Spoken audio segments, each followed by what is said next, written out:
Hi friends, നമ്മൾ ഇന്ന് discuss ചെയ്യാൻ പോകുന്നത് CA, CMA ഡയറക്ട് ടാക്സിലെ ഇന്റർമീഡിയറ്റ് സ്റ്റുഡൻസിന് വന്നിട്ടുള്ള മേജർ അമെൻമെന്റ്സിനെ കുറിച്ചാണ്. ഓക്കെ, സോ ആദ്യം തന്നെ ഇത് ഏതെല്ലാം എക്സാമിന് ഇനി വരാൻ പോകുന്ന ഏത് എക്സാമിനാണ് അപ്ലിക്കബിൾ ആയിട്ടുള്ളതെന്ന് ആദ്യമായിട്ട് നോക്കാം. സോ നമ്മളിപ്പോ പഠിക്കാൻ പോകുന്ന അമെൻമെന്റ് അപ്ലിക്കബിൾ എക്സാംസ് ഏതൊക്കെയാണെന്ന് നോക്കാം. ഓക്കെ, സപ്പോസിംഗ്ലി നിങ്ങൾ ഒരു CA ഇന്റർമീഡിയറ്റ് സ്റ്റുഡന്റ് ആണെങ്കിൽ നിങ്ങൾക്ക് ഇനി വരാൻ പോകുന്ന മെയ് 26, സെപ്റ്റംബർ 26 ആൻഡ് ജാനുവരി 27 ഇതിലേക്കാണ് ഇത് അപ്ലൈ ചെയ്യാൻ പോകുന്നത്. നൗ നിങ്ങളൊരു CMA ഇന്റർമീഡിയറ്റ് സ്റ്റുഡന്റ് ആണെങ്കിൽ വരാൻ പോകുന്ന ജൂൺ 26, ഡിസംബർ 26 ഈ പറയുന്ന അമെൻമെന്റ്സ് എല്ലാം നിങ്ങൾക്ക് അപ്ലിക്കബിൾ ആകുന്നത്. നൗ സപ്പോസിംഗ്ലി നിങ്ങൾ ഇതിന് മുന്നത്തെ അറ്റംപ്റ്റ്, അതായത് ഫോർ എക്സാമ്പിൾ ജാനുവരി 26 എഴുതി, അല്ലെങ്കിൽ നിങ്ങൾ മെയ് 25 ഒക്കെ എഴുതി. ഈ അറ്റംപ്റ്റിലൊക്കെ നിങ്ങൾക്ക് അപ്ലിക്കബിൾ ആയിട്ടുള്ളത് ഏതായിരിക്കും? അതായത് ഇതിന് തൊട്ട് മുന്നത്തെ അറ്റംപ്റ്റുകളിൽ പ്രീവിയസ് ഇയർ 24-25 ആണ് നിങ്ങൾക്ക് അപ്ലിക്കബിൾ ആയിട്ടുള്ളത്. നൗ ഈ പറഞ്ഞ പ്രീവിയസ് ഇയറിൽ നിങ്ങൾ അത്യാവശ്യം നല്ല രീതിയിൽ ഡയറക്ട് ടാക്സ് പഠിച്ചിട്ടുണ്ട്. നിങ്ങൾക്ക് കോൺസെപ്റ്റ് എല്ലാം വളരെ ഡെപ്ത് ആയിട്ട് അത്യാവശ്യം നല്ല രീതിയിൽ അറിയാം. പ്ലസ് നമ്മൾ ഈ ഇപ്പൊ പഠിക്കാൻ പോകുന്ന ഈ ഒരു അമെൻമെന്റ്സും കൂടി നിങ്ങൾ പഠിച്ചു കഴിഞ്ഞാൽ നിങ്ങൾക്ക് എന്താണ് അടുത്ത് വരുന്ന ഈ എക്സാംസിന് നിങ്ങൾക്ക് പ്രോപ്പർ ആയിട്ട് എക്സാം എഴുതാം. ഇനി നിങ്ങൾ സപ്പോസിംഗ്ലി നിങ്ങളുടെ ഡയറക്ട് ടാക്സിലെ, അതായത് പ്രീവിയസ് ഇയർ 2024-25 നിങ്ങൾക്ക് അത്ര ഒരു ക്ലാരിറ്റി കുറവുണ്ട് എങ്കിൽ നിങ്ങൾ തീർച്ചയായിട്ടും ഒരു പുതിയ ക്ലാസ് എടുത്തിട്ട് നിങ്ങൾക്ക് എന്ത് ചെയ്യാം, പുതിയ ക്ലാസ് ആൾറെഡി റെക്കോർഡഡ് ആയിട്ട് നല്ല ക്ലാസ് നിങ്ങൾക്ക് മേടിച്ച് ചെയ്യാം. സോ അപ്പോൾ നമുക്ക് അമെൻമെന്റ്സ് ഒന്നും കാണേണ്ട ആവശ്യമില്ല. കാരണം എന്താണെന്ന് വെച്ച് കഴിഞ്ഞാൽ ആൾറെഡി ഇൻക്ലൂഡഡ് ആയിട്ടുള്ള എല്ലാ അമെൻമെന്റ്സും ഈ പറഞ്ഞ ചാപ്റ്ററിലെല്ലാം ഇൻക്ലൂഡ് ചെയ്തിട്ടാണ് ക്ലാസ്സസ് എല്ലാം പോകുന്നുണ്ടായിരിക്കുക. Okay, so that is a small introduction. Now let's move to your അമെൻമെന്റ്സ്. നമ്മൾ അമെൻമെന്റ്സ് എടുക്കാൻ പോകുന്നത് ഓരോ ചാപ്റ്റർ വൈസ് ആണ്. ആദ്യം നമുക്കറിയാം ബേസിക് കോൺസെപ്റ്റ്, പിന്നെ നമ്മുടെ 5 ഹെഡ് ഉണ്ട്, സാലറി, ഹെൽത്ത്, പ്രോപ്പർട്ടി, അങ്ങനെ. അപ്പൊ നമ്മൾ ഓരോ ചാപ്റ്റർ വൈസ് ആണ് കവർ ചെയ്ത് പോകാൻ പോകുന്നത്. സോ നമ്മുടെ ഫസ്റ്റ് ചാപ്റ്റർ ഏതാണ്? Our first chapter is basic concepts. So we are going to discuss about basic concept. Basic concept le amendments ne kurichu discuss ചെയ്യാം.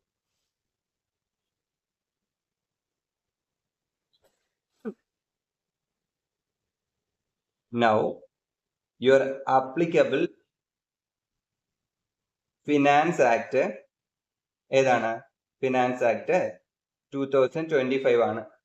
Okay, now your applicable previous year എത്രയാണ്? Previous year 2025-26 ആണ്.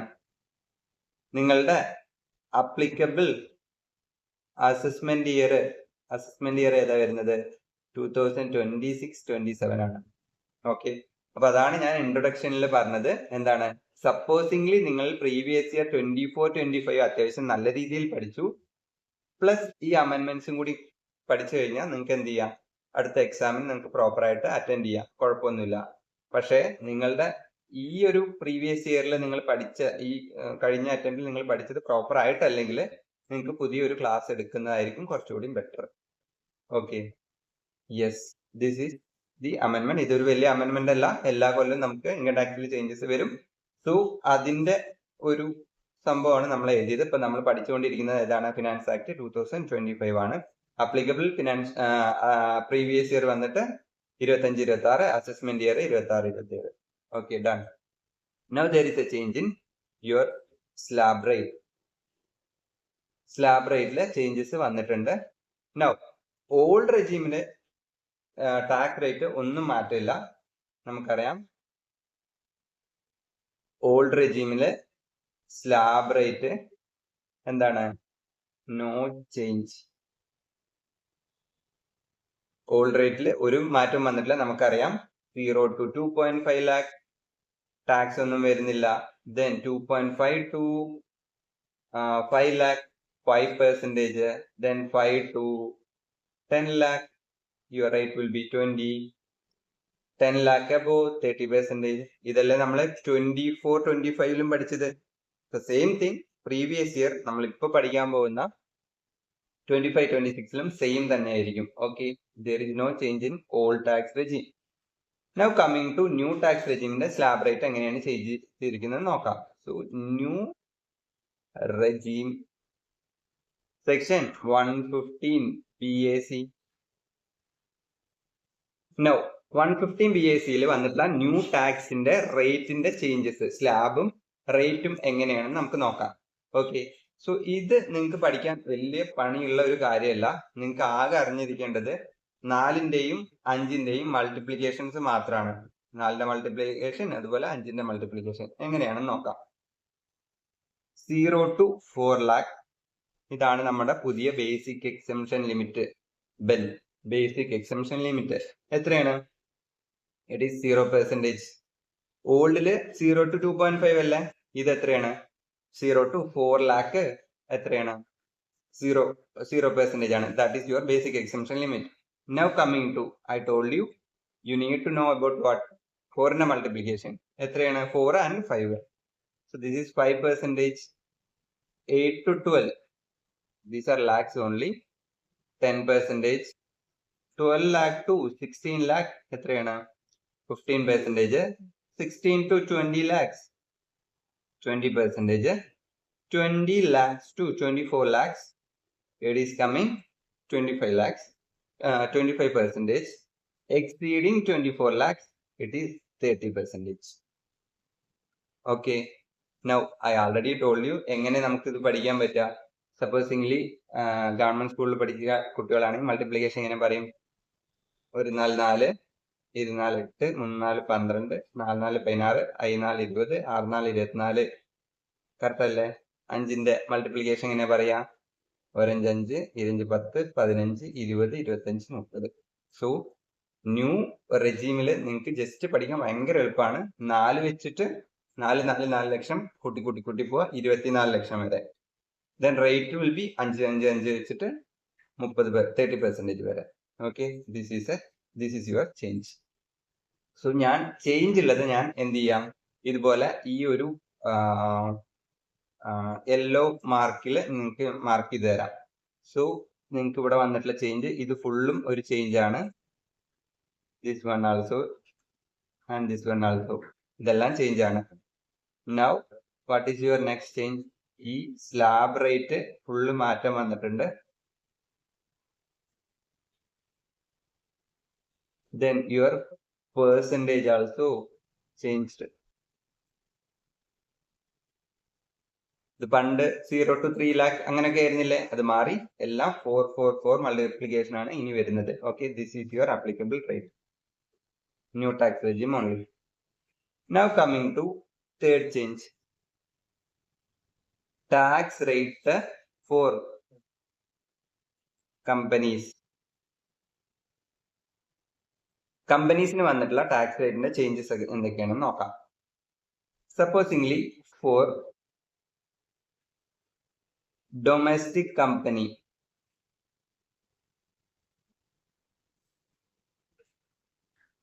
Previous year 23-24 നിങ്ങളുടെ turn over 400 കോടിയുടെ താഴെയാണെങ്കിൽ നിങ്ങളുടെ applicable rate will B 25%. അപ്പൊ നിങ്ങൾ ആലോചിക്കുന്നുണ്ടാവും, sir ഇത് തന്നെയാണല്ലോ ഞങ്ങളും പഠിച്ചത് 24-25 ഞങ്ങളും പ്രീവിയസ് ഇയർ 24-25 സെയിം റേറ്റ് ഇതായിട്ട് തന്നെയാണല്ലോ പഠിച്ചത്, 400 കോടി ഞങ്ങൾക്ക് ഓർമ്മയുണ്ടല്ലോ. ചേഞ്ച് ഈസ്, പണ്ട് നിങ്ങൾ പഠിച്ചിട്ടുണ്ടാവുക എന്തായിരിക്കും? പ്രീവിയസ് ഇയർ 22-23 ടേൺ ഓവർ എത്രയാണ്? സെയിം 400 crores ആണെങ്കിൽ 400 crores ആണെങ്കിൽ your rate will B 25%. So what is the change here? This is the change. എന്താണ്? പ്രീവിയസ് ഇയർ 23-24 വേണം നിങ്ങൾ എന്ത് നോക്കാൻ? ടേൺ ഓവർ നോക്കാൻ. ഓക്കെ, ഡൊമസ്റ്റിക് കമ്പനിയുടെ പ്രീവിയസ് ഇയർ 23-24 എന്ത് നോക്കണം? ടേൺ ഓവർ നോക്കണം. 400 crores, അതിലൊന്നും മാറ്റൂല. സോ മാറ്റമുള്ളത് മാത്രം ഞാൻ എന്ത് ചെയ്യുന്നു? ഈ പറഞ്ഞ യെല്ലോയിൽ ഞാൻ ഹൈലൈറ്റ് ചെയ്യുന്നു. ഓക്കെ അല്ലേ? Yes. This is another change. So നമ്മൾ പഠിച്ച പോലെ ബേസിക് കോൺസെപ്റ്റിലെ മൂന്നാമത്തെ ചേഞ്ച് ആണ് നമ്മളിപ്പോൾ ഡിസ്കസ് ചെയ്തത്. Now let's move to fourth change. എന്താണ് ഫോർത്ത് ചേഞ്ച് എന്ന് നോക്കാം. ഓക്കെ,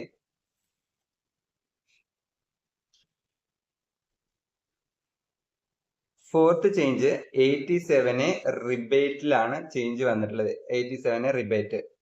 നമ്മള്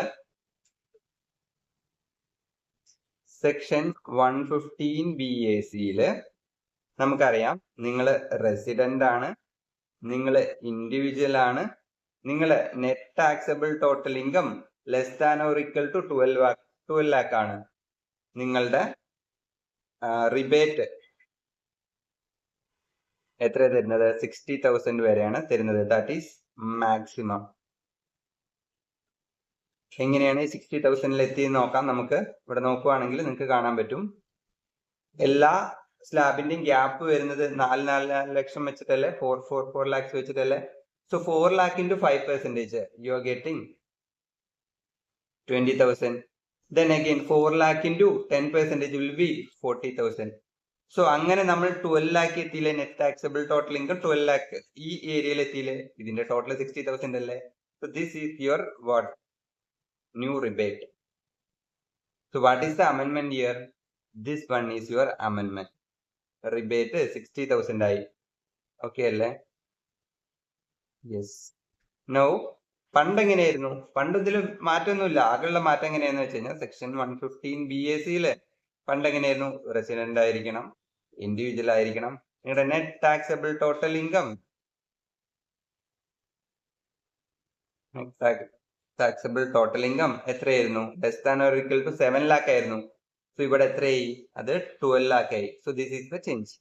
സോ ആ ടൈമിൽ നിങ്ങൾക്ക് എത്ര കിട്ടുമായിരുന്നു റിബേറ്റ് മാക്സിമം? റിബേറ്റ് മാക്സിമം എത്ര കിട്ടുമായിരുന്നു? 25,000 വരെ കിട്ടുമായിരുന്നു. So what is the change? Rebate ആർക്കാ കിട്ടുക? 87 റിബേറ്റ് ആർക്കാ കിട്ടുക? റെസിഡന്റ് ആയിരിക്കണം, ഇൻഡിവിജ്വൽ ആയിരിക്കണം, നിങ്ങളുടെ നെറ്റ് ടാക്സബിൾ ടോട്ടൽ ഇൻകം എത്രയിൽ കുറവായിരിക്കണം? 12 lakh കുറവായിരിക്കണം. Then your maximum rebate will be 60,000 maximum. Okay. Now there is one more change in your tax rate on rebate on special rate. Let's discuss about that. Fifth point, rebate against your special rate. Okay, ഏതൊക്കെയാണെന്ന് നോക്കാം.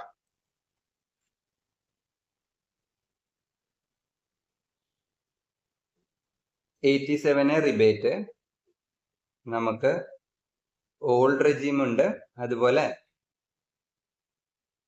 New regime ഉണ്ട്.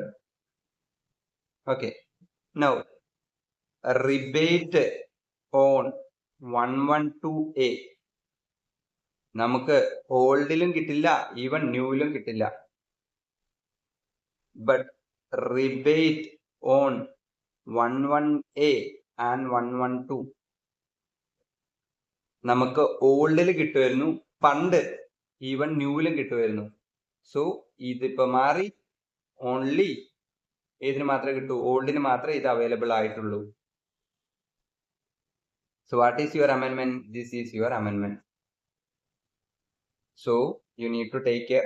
എന്താണ് ഇവിടെ 112A എന്താണ്? Long time capital gain on stock market അല്ലേ?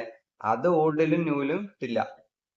Okay, then 11A അതെന്തായിരുന്നു? 111A എന്തായിരുന്നു? Short time capital gain on stock market അല്ലേ? Then 112 എന്താണ്? Long time capital, normal long time capital gain അല്ലേ? ഇത് ഓൾഡ് റെജീമിൽ നമുക്ക് കിട്ടിയിരുന്നു. ഈവൻ ന്യൂ റെജീമിനും തൊട്ട് മുന്നത്തെ കൊല്ലം വരെ കിട്ടുമായിരുന്നു. But now it is changed. So special റേറ്റില് സത്യത്തിൽ നോക്കിയേ, ന്യൂ റെജീമാണ് നിങ്ങൾ ചൂസ് ചെയ്തിരുന്നെങ്കിൽ ഏതിന് കിട്ടില്ല? ഇതിന് മൂന്നിനും കിട്ടില്ല. ഓക്കെ അല്ലേ? റിബേറ്റ്. സോ ബേസിക് കോൺസെപ്റ്റില് നമുക്ക് ഇവിടെ വന്നിട്ടുള്ള 5 ചേഞ്ചസ് ആണിത്. സോ ബേസിക് കോൺസെപ്റ്റിൽ വന്നിട്ടുള്ള ചേഞ്ചസ് ഒക്കെയാണ് നമ്മളിവിടെ ഹൈലൈറ്റ് ചെയ്തിട്ടുള്ളത്. യെല്ലോ ഹൈലൈറ്റ് ചെയ്തത് മാത്രമാണ് ചേഞ്ചസ്. Okay, done. നെക്സ്റ്റ് നമ്മളുടെ ഹെഡ് സ്റ്റാർട്ട് ചെയ്യാം. ഫസ്റ്റ് ഹെഡ് സാലറി ആണ്. So salary. Okay, now salary ഹെഡില് ഞാൻ ഒരു ഏരിയ അതുപോലെ പഠിപ്പിക്കാം.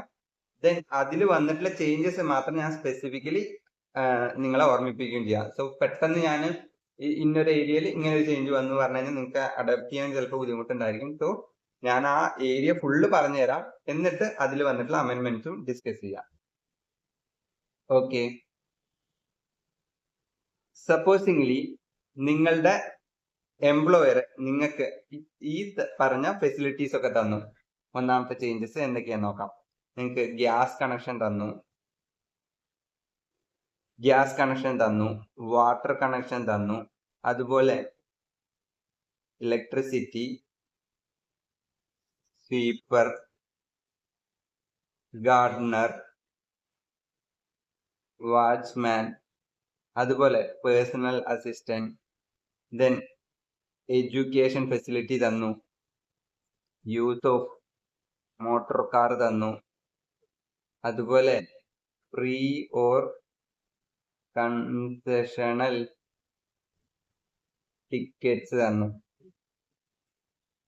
ഓക്കെ, സോ ഓഫ് കോഴ്സ് നിങ്ങളുടെ കയ്യിൽ എന്താണ്, നിങ്ങൾക്ക് ഇതൊരു കിട്ടുന്ന ഒരു ബെനിഫിറ്റ് പോലെയല്ലേ. നിങ്ങൾക്ക് ഇലക്ട്രിസിറ്റി, വാട്ടർ, സ്വീപ്പർ ഇങ്ങനത്തെ ഒരു കാര്യം നിങ്ങൾക്ക് എക്സ്ട്രാ കിട്ടുന്നത് നിങ്ങൾക്ക് എംപ്ലോയർ എംപ്ലോയിക്ക് തരുമ്പോൾ നമുക്ക് ആക്ച്വലി എന്താണ് ഒരു ബെനിഫിറ്റ് അല്ലേ. അത് നമ്മൾ ഇൻകം ആയിട്ട് കാണിക്കണോ ടാക്സ് ചെയ്യണോ എന്നാണ് നമ്മളിവിടെ ഡിസ്കസ് ചെയ്യാൻ പോകുന്നത്. സപ്പോസിംഗ്ലി ഈ മുകളിൽ പറഞ്ഞിരിക്കുന്ന ഫെസിലിറ്റീസ് എല്ലാം സിലക്ട് ചെയ്യുന്നത് അല്ലെങ്കിൽ ബുക്ക് ചെയ്യുന്നത് അല്ലെങ്കിൽ പർച്ചേസ് ചെയ്യുന്നത്, ഇപ്പോ നിങ്ങൾക്ക് എന്താണ് ഇപ്പൊ ഗ്യാസ്, വാട്ടർ എന്നൊക്കെ ആണെങ്കിൽ ബുക്ക് ചെയ്യുമെന്ന് പറയാൻ പറ്റും അല്ലേ. പിന്നെന്താണ് ചില കാര്യങ്ങൾ നമുക്ക് എന്താണ് പർച്ചേസ് എന്നാണ് പറയാൻ പറ്റുക, ചില കാര്യങ്ങൾ സെലക്ട് എന്നാ പറയാൻ പറ്റുക. അപ്പൊ ബേസിക്കലി ഇതെന്താണ് മൊത്തത്തിൽ ആരാണോ സെലക്ട് ചെയ്യുന്നത് അല്ലെങ്കിൽ ആരാണോ പർച്ചേസ് ചെയ്യുന്നത്, ആരാണോ ബുക്ക് ചെയ്യുന്നത്. സപ്പോസിംഗ്ലി ഇത് ബുക്ക് ചെയ്യുന്നത് എംപ്ലോയി തന്നെയാണ്. എന്നിട്ട് എന്ത് ചെയ്യും, എംപ്ലോയർ റീഇംബേഴ്സ് ചെയ്യും. സോ ഈ പറഞ്ഞിരിക്കുന്ന gas, water, electricity, education, free or concessional tickets, Gardner, watchman, personal assistant ഇതെല്ലാം സെലക്ട് ചെയ്യുന്നത്, ബുക്ക് ചെയ്യുന്നത്, പർച്ചേസ് ചെയ്യുന്നത് ആരാണ്, എംപ്ലോയി തന്നെയാണ്. എംപ്ലോയർ അത് റീഇംബേഴ്സ് ചെയ്യും. ഒന്നും നോക്കണ്ട, എന്താണ് ഫുള്ളി ടാക്സബിൾ ആണ്. Taxable for all employee. Okay അല്ലേ? യെസ്. നൗ ഈ പറഞ്ഞ ഫെസിലിറ്റീസ് എന്ത് ചെയ്യുന്നു, provided to employee as a facility. നിങ്ങൾക്ക് എന്താണ് ഈ പറഞ്ഞിരിക്കുന്ന സംഭവങ്ങളെല്ലാം നിങ്ങൾക്ക് ഒരു ഫെസിലിറ്റി ആയിട്ടാണ് നിങ്ങൾക്ക് തരുന്നതെങ്കിൽ, ഓക്കെ നമുക്ക് നോക്കാം. സോ ഫസ്റ്റത്തെ ഈ പോയിന്റ് എന്തായിരുന്നു, എംപ്ലോയി തന്നെയാണ് ഇത് എന്ത് ചെയ്യുന്നത്, സെലക്ട് ചെയ്യുന്നത്. ഇപ്പോഴത്തെ കേസിലോ provided to employee as a facility ആണ്. ഓക്കെ, രണ്ടും ഡിഫറൻസ് ഉണ്ട്. ഓക്കെ, ഒന്ന് സെലക്ട് ചെയ്യുന്നത് എംപ്ലോയി തന്നെയാണ്, മറ്റൊന്നാണ് എംപ്ലോയർ സെലക്ട് ചെയ്തിട്ട് എംപ്ലോയിക്ക് കൊടുക്കുന്നതാണ്. Okay, that is the difference. ഈ കേസിൽ എന്താണ് ഒന്നും നോക്കേണ്ട, ടാക്സബിൾ ആണ്. ഇപ്പോഴത്തെ കേസിൽ എങ്ങനെയാണ് നോക്കാം. Taxable only for specified employee. അപ്പോ ഇപ്പുറത്തെ കേസിൽ എന്താണ് ഓൾ എംപ്ലോയീസ് അല്ലേ, വിച്ച് മീൻസ് നിങ്ങൾ ഒരു സ്പെസിഫൈഡ് എംപ്ലോയി ആയാലും ശരി, നോൺ സ്പെസിഫൈഡ് എംപ്ലോയി ആയാലും ശരി, നിങ്ങൾ എന്താണ്, നിങ്ങളാണോ സെലക്ട് ചെയ്യുന്നത്, എംപ്ലോയി ആയ നിങ്ങളാണോ സെലക്ട് ചെയ്യുന്നത്, ഫുള്ള് ടാക്സബിൾ ആണ്. അപ്പുറത്തെ കേസിലോ എംപ്ലോയർ നിങ്ങൾക്ക് വേണ്ടി പ്രൊവൈഡ് ചെയ്യുന്നു, നിങ്ങൾ എന്ത് ചെയ്യുന്നു, അത് സ്വീകരിക്കുന്നു. എംപ്ലോയർ നിങ്ങൾക്ക് പ്രൊവൈഡ് ചെയ്യുന്നു, എംപ്ലോയി അത് സ്വീകരിക്കുന്നു. അങ്ങനെയാണെങ്കിൽ ആർക്ക് മാത്രമേ ടാക്സബിൾ, സ്പെസിഫൈഡ് എംപ്ലോയിക്കാണ് ടാക്സബിൾ ആയിട്ട് വരുന്നത്. ഓക്കെ അല്ലേ? സോ ആരാണ് ഈ സ്പെസിഫൈഡ് എംപ്ലോയി എന്ന് നമുക്കൊന്ന് നോക്കാം. ഒന്ന് ഡയറക്ടർ എംപ്ലോയി ഓർ ഓറിന്റെ മീനിങ് എന്താണ്? ഞാൻ ഒന്നുകിൽ ഡയറക്റ്റ് എംപ്ലോയി, അല്ലെങ്കിൽ ഇവിടെ എഴുതാൻ പോകുന്ന പോയിന്റ്, അല്ലെങ്കിൽ ഇവിടെയും ഓറാണ് അടുത്ത് എഴുതാൻ പോകുന്ന പോയിന്റ്. ഓക്കെ അല്ലേ? അപ്പൊ ഇതിൽ ഏതെങ്കിലും ഒന്നിൽ നിങ്ങൾ വന്നാൽ മതി, സ്പെസിഫൈഡ് എംപ്ലോയി എന്ന കാറ്റഗറിയിൽ നിങ്ങൾ വരും. സോ ഓറല്ലേ ബി. നിങ്ങളുടെ ആ സ്ഥാപനത്തിലെ വോട്ടിംഗ് റേറ്റ് എത്ര വരുന്നത്? 20% or above. Voting power including with your relative. 20% voting rate എന്ന് പറഞ്ഞാൽ അതിന്റെ അർത്ഥം എന്താണ്? നിങ്ങൾക്ക് ആ ഒരു പെർട്ടിക്കുലർ ബിസിനസ്സിൽ എന്തുണ്ട്? സബ്സ്റ്റാൻഷ്യൽ ഇൻട്രസ്റ്റ് ഉണ്ട്. 20% വോട്ടിംഗ് പവർ ഉണ്ടെന്ന് പറഞ്ഞു കഴിഞ്ഞാൽ അതിന്റെ അർത്ഥം എന്താണ്? നിങ്ങൾക്ക് ആ ഒരു പെർട്ടിക്കുലർ ബിസിനസ്സിൽ സബ്സ്റ്റാൻഷ്യൽ ഇൻട്രസ്റ്റ് ഉണ്ട്. സോ അങ്ങനത്തെ കേസിലും നിങ്ങൾക്ക് എന്താണ് ഈ പറയുന്ന സ്പെസിഫൈഡ് എംപ്ലോയി എന്ന കാറ്റഗറിയിൽ വരും. ഒന്നുകിൽ ഡയറക്റ്റ് എംപ്ലോയി, അല്ലെങ്കിൽ നിങ്ങൾക്ക് ആ ഒരു പെർട്ടിക്കുലർ ഓർഗനൈസേഷനിൽ 20% ഓർ എബോ, അതായത് സബ്സ്റ്റാൻഷ്യൽ ഇൻട്രസ്റ്റ് വോട്ടിംഗ് റൈറ്റ് നിങ്ങൾക്ക് ഉണ്ട്. ഓക്കെ അല്ലേ? അല്ല ഏതെങ്കിലും ഒരു കണ്ടീഷൻ പോരെ? എല്ലാം സാറ്റിസ്ഫൈ ഉണ്ടല്ലോ. ഇവിടെ ആൻഡ് എന്നല്ലല്ലോ എഴുതിയിരിക്കുന്നത്. Yes. Then again or. C point, your total income from salary one or more employer, അതിൽ നിന്ന് നിങ്ങളുടെ excluding your non monetary benefit, ഇപ്പൊ കിട്ടുന്ന ഫിഗർ ഒരു പ്രിസ്ക്രൈബ്ഡ് എമൗണ്ടിൽ ക്രോസ് ചെയ്യുകയാണെങ്കിൽ എത്രയാണ് prescribed amount? 4 lakh per annum. Cross ചെയ്യുകയാണെങ്കിൽ നിങ്ങൾ എന്തായി? ഒരു സ്പെസിഫൈഡ് എംപ്ലോയി ആയി. ഇപ്പൊ നമ്മളിവിടെ പഠിച്ച 3 പോയിന്റ് ഒന്നുകൂടി നോക്കുകയാണെങ്കിൽ, ഡയറക്റ്റ് എംപ്ലോയി, നിങ്ങൾക്ക് ആ സ്ഥാപനത്തിൽ 20% വോട്ടിംഗ് റേറ്റ് ഉണ്ട്. ഇതൊരു കമ്പനി ആവണമെന്ന് ഒരു നിർബന്ധമില്ല. ഈ 20% വോട്ടിംഗ് റേറ്റ്, സപ്പോസിംഗ് നിങ്ങൾ ഒരു ഫേം നടത്തുന്നു, ആ ഫേമിൽ നിങ്ങളൊരു എംപ്ലോയി ആണ്, അതിലെ വോട്ടിംഗ് റേറ്റ് 20% നിങ്ങൾക്ക് ഉണ്ട്. ഓക്കെ, കമ്പനി ആവണമെന്ന് ഒരു നിർബന്ധമില്ല. ദെൻ നിങ്ങളുടെ total income from salary excluding all other non monetary perquisite 4 ലക്ഷത്തിന്റെ മുകളിൽ പോയി. സോ അങ്ങനെയാണെങ്കിൽ നിങ്ങൾ എന്തായി? ഒരു സ്പെസിഫൈഡ് എംപ്ലോയി ആയി. സ്പെസിഫൈഡ് എംപ്ലോയി ആണെങ്കിൽ എന്താണ് പ്രത്യേകത? സ്പെസിഫൈഡ് എംപ്ലോയി ആണെങ്കിൽ ഈവൻ നിങ്ങളുടെ എംപ്ലോയർ നിങ്ങൾക്ക് തന്നു, ദെൻ ആ ഫെസിലിറ്റി നിങ്ങൾ യൂസ് ചെയ്യാണ് അല്ലെ? എംപ്ലോയർ തന്ന ഫെസിലിറ്റി നിങ്ങൾ യൂസ് ചെയ്യാണ്. Taxable only for specified employee. ഇപ്പൊ സ്പെസിഫൈഡ് എംപ്ലോയിക്ക് മാത്രമേ ടാക്സബിലിറ്റി വരുള്ളൂ. സോ ഈ കേസിൽ എന്ത് വരും? ഈ സ്പെസിഫൈഡ് എംപ്ലോയി കാറ്റഗറിയിലാണോ നിങ്ങൾ, ദെൻ എന്താണ് നിങ്ങൾക്ക് ഇൻകം ആയിട്ട് ആഡ് ചെയ്യണം, അതിന് ടാക്സ് കൊടുക്കുകയും വേണ്ടി വരും. What is the amendment? നമ്മൾ പഠിച്ചുകൊണ്ടേയിരിക്കുന്ന അമെന്റ്മെന്റ് ആണ് ഇത്. നമ്മൾ എന്താണ് അമെന്റ്മെന്റ്സ് പഠിക്കാൻ വേണ്ടി ഇത് ഡീറ്റെയിൽ ആയിട്ട് നോക്കിയെന്ന് മാത്രം. എന്താണ് അമെന്റ്മെന്റ്? ഈ 4 ലക്ഷമാണ് നിങ്ങളുടെ അമെന്റ്മെന്റ്. പണ്ട് ഇത് 50,000 ആയിരുന്നു. Then right now it is 4 lakh per annum, not month. അന്ന് 50,000 പെർ ആനായിരുന്നു, ഇന്ന് 4 lakh പെർ ആനായി. 50,000 പറഞ്ഞാൽ ചെറിയ എമൗണ്ട് ആണ്. സോ ഒരുവിധം എല്ലാ എംപ്ലോയീസും എന്തായിരിക്കും? യു ജസ്റ്റ് ഇമാജിൻ, സപ്പോസിംഗ്ലി നിങ്ങൾക്ക് ഒരു കമ്പനിയിൽ നിന്ന് 50,000 സാലറി ആണെന്ന് വിചാരിക്കുക. ഡിവൈഡ് ബൈ 12 ചെയ്ത് കഴിഞ്ഞാൽ how much you are getting? 50,000 divide by 12, 4,160 ഇത്ര കിട്ടുള്ളൂ. 4,000 സംതിങ്. നിങ്ങളൊന്ന് ആലോചിച്ച് നോക്കിയേ, പെർ മന്ത് ഇത്രയും എമൗണ്ടിലുള്ള വർക്കിന് നിങ്ങൾ എവിടെയെങ്കിലും കയറും? ഈവൻ CA ആർട്ടിക്കിളിൽ കൂടി ഇതിനെക്കാട്ടിലും കൂടുതൽ പേയ്മെന്റ് ഉണ്ട് അല്ലേ? സോ അതൊരു ഭയങ്കര ചെറിയ ലിമിറ്റ് ആയിരുന്നു. അതുകൊണ്ട് തന്നെ എല്ലാ എംപ്ലോയീസും അതിൽ വരുമായിരുന്നു. Now it is okay, reasonable ആക്കിയിട്ടുണ്ട്. ഇത് 50,000 മാറ്റി 4 lakh ആക്കിയിട്ടുണ്ട്. Now it is almost reasonable എന്ന് പറയാം. So what is the change here? നമുക്ക് ഇതൊന്നും ചേഞ്ച് അല്ല. ഇവിടെ പഠിച്ചതിൽ ഇപ്പൊ പ്രത്യേകിച്ച് ചേഞ്ച് ഒന്നുമില്ല, അത് പണ്ട് പഠിച്ചത് തന്നെയാണ്. ചേഞ്ച് ഈസ് ഈ പ്രിസ്ക്രൈബ്ഡ് എമൗണ്ട് 50,000 എത്രയാക്കി? 4 lakh ആക്കി. That is the important thing. Okay അല്ലേ? നൗ സെയിം വേ സാലറിയിൽ തന്നെ വന്നിട്ടുള്ള രണ്ടാമത്തെ ഇമ്പോർട്ടന്റ് ചേഞ്ച് ആണ്, സപ്പോസിംഗ്ലി നിങ്ങൾ ട്രീറ്റ്മെന്റ് എടുക്കുകയാണ്. നൗ അഗെയിൻ ഞാൻ ഈ കോൺസെപ്റ്റും ഇൻ ഡീറ്റെയിൽ ആയിട്ട് എടുക്കാം. നൗ അതിൽ വന്നിട്ടുള്ള അമെന്റ്മെന്റ് പോർഷൻ ഞാൻ സ്പെസിഫിക്കലി പറയുകയും ചെയ്യാം. ഓക്കെ, ഞാൻ പെട്ടെന്ന് ഇതാണ് ചേഞ്ച് എന്ന് പറയുമ്പോൾ നിങ്ങൾക്ക് അത് ഉൾക്കൊള്ളാൻ ബുദ്ധിമുട്ടായിരിക്കും. സോ ഞാൻ എന്ത് ചെയ്യാം, ഇത് ഫുള്ളായിട്ട് പറഞ്ഞുതരാം, എന്നിട്ട് അവിടെയുള്ള അമെന്റ്മെന്റ്സും ഡിസ്കസ് ചെയ്യാം. ഓക്കെ അല്ലേ? നിങ്ങൾ എന്താണ് ട്രീറ്റ്മെന്റ് എടുക്കാൻ പോവാണ്. ആർക്കാണ് ട്രീറ്റ്മെന്റ് കിട്ടാൻ പോകുന്നത്? ഒന്നുകിൽ നിങ്ങൾ അല്ലെങ്കിൽ നിങ്ങളുടെ ഫാമിലി. ഇവിടെ എന്താ നടക്കുന്നത്? ഇതെങ്ങനെ സാലറി ഹെഡിൽ വന്നത്? സപ്പോസിംഗ്ലി എനിക്കൊരു ട്രീറ്റ്മെന്റ്, ഞാൻ ഒരു കമ്പനി വർക്ക് ചെയ്യുന്നു, എനിക്കൊരു ട്രീറ്റ്മെന്റ് വേണമെങ്കിൽ ഞാൻ തന്നെ പോയിട്ട് എന്ത് ചെയ്യണം? ട്രീറ്റ്മെന്റ് എടുക്കേണ്ടി വരും.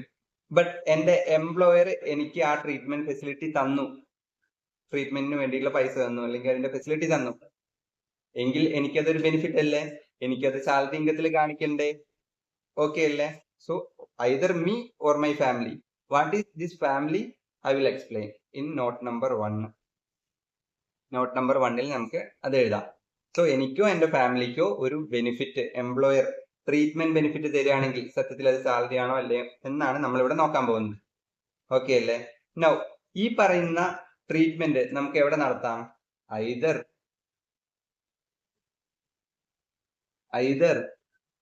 ഇൻ ഇന്ത്യയിൽ നടത്താം അല്ലെ?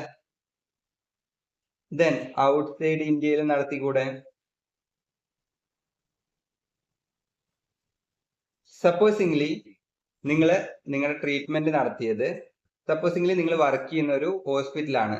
നിങ്ങളുടെ എംപ്ലോയർ അപ്പൊ ആരായിരിക്കും? ഒരു ഹോസ്പിറ്റലായിരിക്കും. സപ്പോസിംഗ്ലി നിങ്ങൾ ജൂബിലി മിഷൻ ഹോസ്പിറ്റലിൽ വർക്ക് ചെയ്യുന്നു, അല്ലെങ്കിൽ അസ്റ്റർ മെഡിസിറ്റിയിൽ വർക്ക് ചെയ്യുന്നു, ഒരു നേഴ്സായിട്ട് വർക്ക് ചെയ്യുന്നു. സോ നിങ്ങൾക്കോ നിങ്ങളുടെ ഫാമിലിക്കോ നിങ്ങൾ ഒരു ട്രീറ്റ്മെന്റ് ആ ഹോസ്പിറ്റലിൽ തന്നെ എടുത്തു, അതൊരു കൺസെഷൻ റേറ്റിലാണ് കിട്ടിയത് അല്ലെങ്കിൽ ഫ്രീ ആയിട്ടാണ് കിട്ടിയത്. Point number 1 will discuss. അതിന്റെ ഇമ്പാക്ട് എന്താണെന്ന് നോക്കാം. 2, നിങ്ങൾ ട്രീറ്റ്മെന്റ് എടുത്തത് ഒരു ഗവൺമെന്റ് ഹോസ്പിറ്റലിലാണ്, അല്ലെങ്കിൽ എന്താണ് നിങ്ങൾ ട്രീറ്റ്മെന്റ് എടുത്തത് എവിടെയാണ്? ഒരു റെക്കമെൻഡഡ് ഹോസ്പിറ്റലിലാണ്. അല്ലെങ്കിലോ നിങ്ങൾ ട്രീറ്റ്മെന്റ് എടുത്തത് approved hospital by CCIT, chief commission of income tax approve ചെയ്ത ഹോസ്പിറ്റലാണെന്ന് വിചാരിക്കാം. സോ ഈ 4 ഹോസ്പിറ്റൽ, എംപ്ലോയർ ഹോസ്പിറ്റലാണ്, ഗവൺമെന്റ് ഹോസ്പിറ്റലാണ്, റെക്കമെൻഡഡ് ഹോസ്പിറ്റലാണ്, അല്ലെങ്കിൽ ഇതിൽ ഏതെങ്കിലും ഒരു ഹോസ്പിറ്റൽ കേട്ടോ, അല്ലെങ്കിൽ എന്താണ് CCIT അപ്രൂവ് ചെയ്തിട്ടുള്ള ഹോസ്പിറ്റലാണ്. ഇതിൽ എവിടെയെങ്കിലും ആണ് നിങ്ങൾ ട്രീറ്റ്മെന്റ് എടുത്തെങ്കിൽ അതെന്താണ്? ഈ 4 കേസിലും എന്താണ്? ഫുള്ളി എക്സംപ്റ്റ് ആണ്. ഫുള്ളി എക്സംപ്റ്റ് ആണ്. സപ്പോസിംഗ്ലി ഞാൻ ഈ 4 ഹോസ്പിറ്റലല്ല എന്തെടുത്തിരിക്കുന്നത്, എന്റെ ഈ പറയുന്ന ട്രീറ്റ്മെന്റ് എടുത്ത് ഒരു വേറൊരു ഹോസ്പിറ്റലാണ് എടുത്തത്, അങ്ങനെയാണെങ്കിലോ അത് ടാക്സബിൾ ആയിരിക്കും. സോ ഇവിടെ ഒരു പോയിന്റ് കൂടി എഴുതാം. അതർ ഹോസ്പിറ്റൽ എന്തായിരിക്കും? ടാക്സബിൾ ആയിരിക്കും. നൗ ഞാനിത് എവിടുന്നാ വന്നത്? സെൽഫ്, ഫാമിലി, ഇവർക്കുള്ള ട്രീറ്റ്മെന്റ് അല്ലേ? ഇൻ ഇന്ത്യയിലെടുത്ത ഇതല്ലേ അവസ്ഥ? സപ്പോസിംഗ്ലി ഞാൻ എന്റെ ഫാമിലിയിലോ സെൽഫ് അല്ലെങ്കിൽ ഫാമിലി അല്ലാത്ത ഒരാൾക്ക് വേണ്ടിയിട്ട് ഞാൻ ഈ ഒരു എന്താ പറയാ ഒരു ഫെസിലിറ്റി കൊടുത്തു. സപ്പോസിംഗ്ലി എനിക്ക് അറിയാവുന്ന ഒരു ഔട്ട്സൈഡറിന് ഞാൻ ഈ ഒരു ഫെസിലിറ്റി കൊടുത്തു. ദെൻ അങ്ങനെയാണെങ്കിലോ എംപ്ലോയർ റീഇംബേഴ്സ് ചെയ്യുകയാണെങ്കിൽ അതെന്താണ്? എനിക്ക് ഫുള്ളി ടാക്സബിൾ ആണ്. സോ ഇത് ആർക്കേ ഉള്ളത്? Self, family. ഫാമിലി എന്താണ് നമ്മൾ നോട്ട് നമ്പർ 1 പഠിക്കും. ഓക്കെ. സോ നിങ്ങൾ കൊടുത്തിരിക്കുന്നത് ആർക്കാണ്? അതേഴ്സിനാണ്. എന്താണ്? ഫുള്ളി ടാക്സബിൾ ആണ്. സോ ഈ ഒരു ഫെസിലിറ്റി നിങ്ങളുടെ എംപ്ലോയറിൽ നിന്ന് നിങ്ങൾക്ക് കിട്ടിയ ഫെസിലിറ്റി അതേഴ്സിന് കൊടുത്തു, ഫുള്ളി ടാക്സബിൾ ആണ്. ഇനി സെൽഫ്, ഫാമിലിക്ക് കിട്ടി. ഇനി ഇന്ത്യ ആണെങ്കിൽ ഈ 4 കേസിലാണെങ്കിലോ ഫുള്ളി എക്സംപ്റ്റ് ആണ്. വേറെ ഏതെങ്കിലും ഹോസ്പിറ്റൽ ആണെങ്കിലോ അതും ടാക്സബിൾ ആണ്. No, we need to study this is very important. So നിങ്ങൾ എന്താണ് ഔട്ട്സൈഡ് ഇന്ത്യയിൽ പോയിട്ടാണ് ട്രീറ്റ്മെന്റ് എടുത്തതെന്ന് വിചാരിക്കുക. സപ്പോസിംഗ്ലി ഔട്ട്സൈഡ് ഇന്ത്യയിലാണ് ട്രീറ്റ്മെന്റ് നിങ്ങൾ പോയെങ്കിൽ നിങ്ങൾക്ക് പ്രൈമറിലി 3 എക്സ്പെൻസ് വരും. നിങ്ങൾ ആലോചിച്ച് നോക്കിയേ, നിങ്ങൾ ഒരു ട്രീറ്റ്മെന്റിന് വേണ്ടി പുറത്തു പോകുന്നു. ഫോർ എക്സാമ്പിൾ അമേരിക്കയിൽ ട്രീറ്റ്മെന്റിന് പോകുന്നു. ഓഫ് കോഴ്സ് നിങ്ങളുടെ ട്രീറ്റ്മെന്റിന്റെ ചെലവ് ഉണ്ടാവില്ലേ? 3 ചെലവാണ് വരാൻ പോകുന്നത്. അതിൽ ഫസ്റ്റ് ട്രീറ്റ്മെന്റ് ചെലവ് വരില്ലേ? ഇനി എന്താണ്? നിങ്ങൾ അമേരിക്കയ്ക്ക് പോകുന്നത്, അമേരിക്കയിലേക്ക് ഫ്ലൈറ്റിലായിരിക്കും പോകുന്നുണ്ടാവുക. സോ എന്താണ്? നിങ്ങൾക്ക് ട്രാവൽ എക്സ്പെൻസ് വരില്ലേ? ഓഫ് കോഴ്സ് നിങ്ങൾ അവിടെ പോകുമ്പോൾ എന്ത് വരും? നിങ്ങൾക്ക് ഫുഡ് കഴിക്കണ്ടേ, സ്റ്റേ ചെയ്യണ്ടേ? സോ ആ ചെലവും വരില്ലേ? സോ 3 ചെലവുകളാണ് പ്രൈമറിലി ഒരു ട്രീറ്റ്മെന്റിന് നമ്മൾ ഔട്ട്സൈഡ് ഇന്ത്യ പോകുമ്പോൾ വരാൻ പോകുന്നത്. കറക്റ്റ് അല്ലേ? സോ എന്തൊക്കെയായിരുന്നു ആ 3 ചെലവുകൾ? 1 ട്രീറ്റ്മെന്റ്, 2 ട്രാവല്, 3 അവിടെയുള്ള ഫുഡും സ്റ്റേയും. നൗ ഈ ട്രീറ്റ്മെന്റ് ആർക്കാണ് വേണ്ടത്? ഓഫ് കോഴ്സ് ആർക്കാ വേണ്ടി വരിക? പേഷ്യന്റിനാണ് ട്രീറ്റ്മെന്റ് വേണ്ടി വരിക. ഇനി ട്രാവൽ ചെയ്യാൻ നമ്മുടെ ഒപ്പം, ഞാൻ പേഷ്യന്റ് ആണെങ്കിൽ എന്നെ ടേക്ക് കെയർ ചെയ്യാൻ ഒരാൾ എന്റെ ഒപ്പം വരുമല്ലോ. So travel patient plus 1 attendant ആയിരിക്കും. ഈവൻ ഫുഡും സ്റ്റേയും ആർക്ക് വേണം? ഓഫ് കോഴ്സ് പേഷ്യന്റ് ആയ എനിക്ക് വേണം.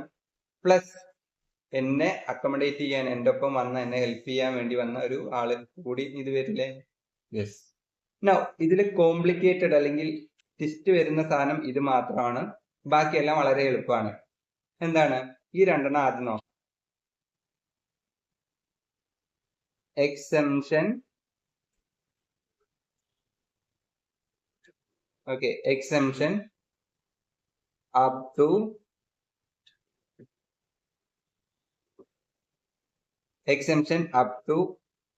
amount permitted by RBI. RBI എത്രയാണോ പെർമിറ്റ് ചെയ്തത് അതായിരിക്കും നിങ്ങളുടെ maximum allowable limit. Okay, it should be given. നിങ്ങളുടെ ക്വസ്റ്റിനകത്ത് ഇത് തന്നിരിക്കണം. ഉറപ്പല്ലേ? നിങ്ങൾ ആലോചിച്ച് നോക്കിയേ, RBI എത്ര നിങ്ങൾക്ക് എന്താ പെർമിറ്റ് ചെയ്തിട്ടുണ്ടെന്ന് നിങ്ങൾക്ക് പറയാൻ പറ്റില്ല. സോ ക്വസ്റ്റിനകത്ത് തന്നിട്ടുണ്ടായിരിക്കണം. നിങ്ങൾക്ക് RBI എക്സാം ഹാളിൽ നിന്ന് കോൾ ചെയ്യാൻ പറ്റുമോ? ഹലോ RBI, നിങ്ങൾ എത്രയാണ് അലവ് ചെയ്തിരിക്കുന്നത്? അങ്ങനെയൊന്നും പറ്റില്ല. സോ അത് ക്വസ്റ്റിനകത്ത് തരണം. സെയിം വേ ഈ ഫുഡും സ്റ്റേക്കും ഇത് തന്നെയാണ് വരുന്നത്. എന്താണ്? RBI പെർമിറ്റ് ചെയ്തത് വരെയാണ് നിങ്ങൾക്ക് എന്ത് വരാൻ പോകുന്നത്? എക്സംഷൻ വരാൻ പോകുന്നത്. സോ എത്രയാണോ RBI പെർമിറ്റ് ചെയ്തിരിക്കുന്നത് അതുവരെ എക്സംപ്റ്റഡ് ആണ്. സപ്പോസിംഗ്ലി RBI പെർമിറ്റ് ചെയ്തത് 3 lakh ആണ്, നിങ്ങൾക്ക് കിട്ടിയത് ഒരു 3,70,000 ആണ്. So 70 only taxable. അങ്ങനെ ഇത് ക്വസ്റ്റിന് തന്നിട്ടുണ്ടായിരിക്കണം. RBI എത്ര പെർമിറ്റ് ചെയ്തു ക്വസ്റ്റിന് തന്നിട്ടുണ്ടായിരിക്കണം. ടെസ്റ്റ് ഈസ്, ഇവിടെയാണ് ടെസ്റ്റ്. ഓക്കെ, അതെന്താണെന്ന് നമുക്ക് നോക്കാം. സോ ഇവിടെയും എന്താണ്, ഒരു പ്രിസ്ക്രൈബ്ഡ് എമൗണ്ട് പറയുന്നുണ്ട്. ആ പ്രിസ്ക്രൈബ്ഡ് എമൗണ്ടിന്റെ മുകളിൽ പോയി കഴിഞ്ഞാലാണ് ടാക്സബിലിറ്റി വരിക. എന്താണെന്ന് നോക്കാം. സോ ഈ കേസ് ഞാനൊന്ന് താഴെ എഴുതുന്നുണ്ട്. എന്താണ്? ഓക്കെ, ഞാൻ ഇവിടെ തന്നെ എഴുതാം.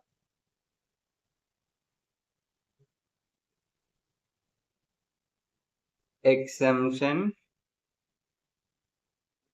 only if gross total income before travel less than or equal to. ഇതെന്താണ്? അമെൻമെന്റ് ആണ് കേട്ടോ. ഇവിടെയാണ് നമ്മുടെ അമെൻമെന്റ്. നമ്മളിപ്പോ പഠിച്ചുകൊണ്ടിരിക്കുന്ന അമെൻമെന്റ് ആണ്. അതിൽ നമ്മൾ പറയാൻ പോകുന്ന അമെൻമെന്റ് എന്താണ്? ഇതാണ് അമെൻമെന്റ്. എത്രയാണത്? It should be prescribed amount. That prescribed amount is 8 lakh. So what is the amendment? This is the only amendment. See, നമ്മൾ ഈ കോൺസെപ്റ്റ് ഒന്ന് ഡീറ്റെയിൽ ആയിട്ട് നോക്കിയെന്ന് മാത്രം. ഓക്കെ, ട്രീറ്റ്മെന്റിന് പോയാൽ എന്താണ് അവസ്ഥ എന്ന് നമ്മൾ നോക്കിയെന്നേ ഉള്ളൂ. Nothing is that. What is the amendment? 8 lakh. So ഇതുപോലൊരു പ്രിസ്ക്രൈബ്ഡ് എമൗണ്ട് തന്നെയല്ലേ ഇവിടെ എന്താണ് പറയാ, സ്പെസിഫൈഡ് എംപ്ലോയിയുടെ കേസിൽ വന്നിട്ടുള്ള ഒരു പ്രിസ്ക്രൈബ്ഡ് എമൗണ്ട് എത്രയാണ്? 4 lakh. ഇവിടെ 8 lakh. 4, 8. നൗ നിങ്ങളുടെ സ്റ്റഡി മെറ്റീരിയൽ, ഇൻസ്റ്റിറ്റ്യൂട്ടിന്റെ സ്റ്റഡി മെറ്റീരിയൽ ഇപ്പൊ റിലീസ് ചെയ്ത് വെച്ച് നോക്കുകയാണെങ്കിൽ ഈ പ്രിസ്ക്രൈബ്ഡ് എമൗണ്ട് 4 ലക്ഷം 8 ലക്ഷം നിങ്ങൾക്ക് നോക്കിയേ കാണാൻ പറ്റില്ല. അവിടെ നോക്കുമ്പോൾ പ്രിസ്ക്രൈബ്ഡ് എമൗണ്ട് എന്ന് മാത്രമേ കാണാൻ പറ്റുള്ളൂ. സോ മോസ്റ്റ്ലി RTPയിൽ ഇതിന്റെ ചേഞ്ചസ് നിങ്ങൾക്ക് കൊണ്ടുവന്നിട്ടുണ്ടാവും. അല്ലെങ്കിൽ അടുത്ത എഡിഷൻ വരുമ്പോൾ, ബുക്കിന്റെ അടുത്ത എഡിഷൻ വരുമ്പോൾ നിങ്ങൾക്ക് അത് അപ്ഡേറ്റ് ആയിട്ട് വരും. So prescribed amount is 4 lakh. Specified എംപ്ലോയിയുടെ കേസിൽ. ഇനിയിപ്പോ ട്രാവലിന്റെ കേസിലാണെങ്കിൽ എത്രയാണത്? 8 lakh. ഓക്കെ അല്ലേ? So this is the change. This is the only change. നമ്മളിത് ഫുള്ള് ചേഞ്ച് ആണോ? അല്ല, ഈ പ്രിസ്ക്രൈബ്ഡ് എമൗണ്ട് മാത്രമാണ് ചേഞ്ച് വന്നിട്ടുള്ളത്. Okay, I hope it is clear. Now we forgot to mention that note number 1 എന്താണ് family എന്ന് പറഞ്ഞില്ലേ? നമുക്ക് ഫാമിലി എന്ന് പറഞ്ഞിട്ട് ഒരുപാട് ആൾക്കാരെ, പുറത്തുള്ള ഒരാളെ നമുക്ക് ഇൻക്ലൂഡ് ചെയ്യാൻ പറ്റില്ല. So what is family? Let's discuss about that one also. So family എന്ന് പറഞ്ഞു കഴിഞ്ഞാൽ ഫാമിലിയിൽ ഓഫ് കോഴ്സ് സ്പൗസ് വരും, ചിൽഡ്രൻ വരും, ഇനി പാരന്റ്സ് വരും, അതുപോലെ സിബ്ലിങ്സ് വരും. ഈ 2 കാറ്റഗറി ആൾക്കാർ എന്തായിരിക്കണം? നമ്മുടെ ഡിപ്പെൻഡന്റ് ആയിരിക്കണം. ഓക്കെ അല്ലേ? സോ ഈ കേസിൽ എന്താണ്? സെൽഫ് ഫാമിലിയുടെ, നമ്മൾ ഇവിടുന്ന് വരച്ചു പോയത് ഓർമ്മ ഉണ്ടോ എന്ന് വിചാരിക്കുന്നു. എന്താണ്? സെൽഫ് ഫാമിലിക്ക് വന്നിട്ടുള്ള ഔട്ട്സൈഡ് ഇന്ത്യയിൽ വന്നിട്ടുള്ള ചേഞ്ചസിനെ കുറിച്ചല്ലേ നമ്മൾ പഠിച്ചത്? അമെൻമെന്റ്സിനെ കുറിച്ചല്ലേ പഠിച്ചത്? യെസ്. അപ്പൊ ഫാമിലി എന്താണെന്നാണ് നമ്മളിവിടെ മെൻഷൻ ചെയ്തത്. സോ അങ്ങനെ നമ്മൾ ഇവിടെ എത്ര ചേഞ്ചസ് പഠിച്ചു? രണ്ട് ചേഞ്ചസ് ആണ് പഠിച്ചത്. ഓക്കെ, സാലറി ഹെഡിൽ. Now coming to our next head എന്താണ്? Income from house property, IFHP. Okay, IFHP കാര്യമായിട്ട് ഒരു ചേഞ്ചസും ഇല്ല ഇവിടെ. ആകെയുള്ള ഒരു ചേഞ്ച് SOP പറഞ്ഞു കഴിഞ്ഞാൽ നമ്മൾ റെസിഡൻഷ്യൽ പർപ്പസിന് യൂസ് ചെയ്യുന്ന പ്രോപ്പർട്ടി അല്ലേ? റെസിഡൻഷ്യൽ പർപ്പസിന് യൂസ് ചെയ്യുന്ന പ്രോപ്പർട്ടി അല്ലേ? എന്താണ്? അതുപോലെ അൺഒക്യുപ്പൈഡ്, അതുപോലെ അൺഒക്യുപ്പൈഡ് പ്രോപ്പർട്ടി എന്ന് പറയുന്നത് എന്താണ്? നമ്മൾ ഒരു സ്ഥലത്ത് നിന്ന് വേറൊരു സ്ഥലത്തേക്ക് ജോലിക്ക് പോയി, അപ്പൊ അവിടെ അത് കാരണം എന്താണ്? ഒക്യുപ്പേഷൻ ഇല്ലാതെ കിടക്കുന്ന പ്രോപ്പർട്ടി. നമുക്കറിയാം SOP പ്രോപ്പർട്ടി നമുക്ക് എത്ര ആക്കാം? മാക്സിമം 2 പ്രോപ്പർട്ടി അല്ലേ ആക്കാൻ പറ്റുക. അതിന്റെ അഡ്വാൻറ്റേജ് എന്താണ്? നമ്മുടെ നെറ്റ് ആനുവൽ വാല്യൂ എന്തായിരിക്കും? നില്ലായിരിക്കും. ഇതാണ് അഡ്വാൻറ്റേജ്. സോ നമുക്ക് താമസിക്കാൻ ഒരു വീട് വരെ. സപ്പോസിംഗിലി ഒരു വീട് അൺഒക്യുപ്പൈഡ് ആണ്, അതിന് എന്തായിരിക്കും റീസൺ? പണ്ട് പറഞ്ഞിരിക്കുന്ന റീസൺ എന്തായിരുന്നു? എംപ്ലോയ്മെന്റ് പർപ്പസിന് വേണ്ടി നമ്മൾ പോയിട്ടുണ്ടെങ്കിൽ അതാണ് എന്ത്? അൺഒക്യുപ്പൈഡ്. ഇപ്പൊ ആ പർപ്പസിന്റെ ഇതെല്ലാം മാറ്റി എന്താണ്? എന്ത് റീസൺ ആയാലും കുഴപ്പമില്ല. അൺഒക്യുപ്പൈഡ് മീൻസ് എന്താണ്? വെറുതെ കിടക്കുന്ന പ്രോപ്പർട്ടി, അത്രേ ഉള്ളൂ. സോ സെൽഫ് ഒക്യുപ്പൈഡ് മീൻസ് നിങ്ങൾ താമസിക്കുന്ന പ്രോപ്പർട്ടി. അൺഒക്യുപ്പൈഡ് പറഞ്ഞാൽ എന്താണ്? ആ സാധനം അവിടെ ഏത് റീസൺ ആയാലും എന്ത് ചെയ്യുന്നു? വെറുതെ കിടക്കുന്നു. സോ അമെൻമെന്റ് ഈസ് ദിസ് വൺ. പണ്ട് എങ്ങനെയായിരുന്നു? എംപ്ലോയ്മെന്റ് പർപ്പസ് അല്ലെങ്കിൽ ബിസിനസ് പർപ്പസിനൊക്കെ വേണ്ടിയിട്ട് നമ്മൾ മാറി താമസിക്കുന്നുണ്ടെങ്കിൽ അപ്പൊ വെറുതെ കിടക്കുന്ന പ്രോപ്പർട്ടിയാണ് അൺഒക്യുപ്പൈഡ് പ്രോപ്പർട്ടി. ഇപ്പൊ അതൊക്കെ മാറ്റി എന്താണ്? എന്ത് റീസൺ വെച്ചോ ഒരു കുഴപ്പമില്ല, എന്താണ്? അതാണ് unoccupied property. So this is A change. ചെറിയ ചേഞ്ച് ആണ്, അത് വലിയ ഇമ്പോർട്ടന്റ് ആയിട്ടുള്ള ഒരു ക്വസ്റ്റ്യൻ ആയിട്ടൊന്നും വരാൻ ചാൻസ് ഇല്ല. Yes, now our most important chapter PGBP.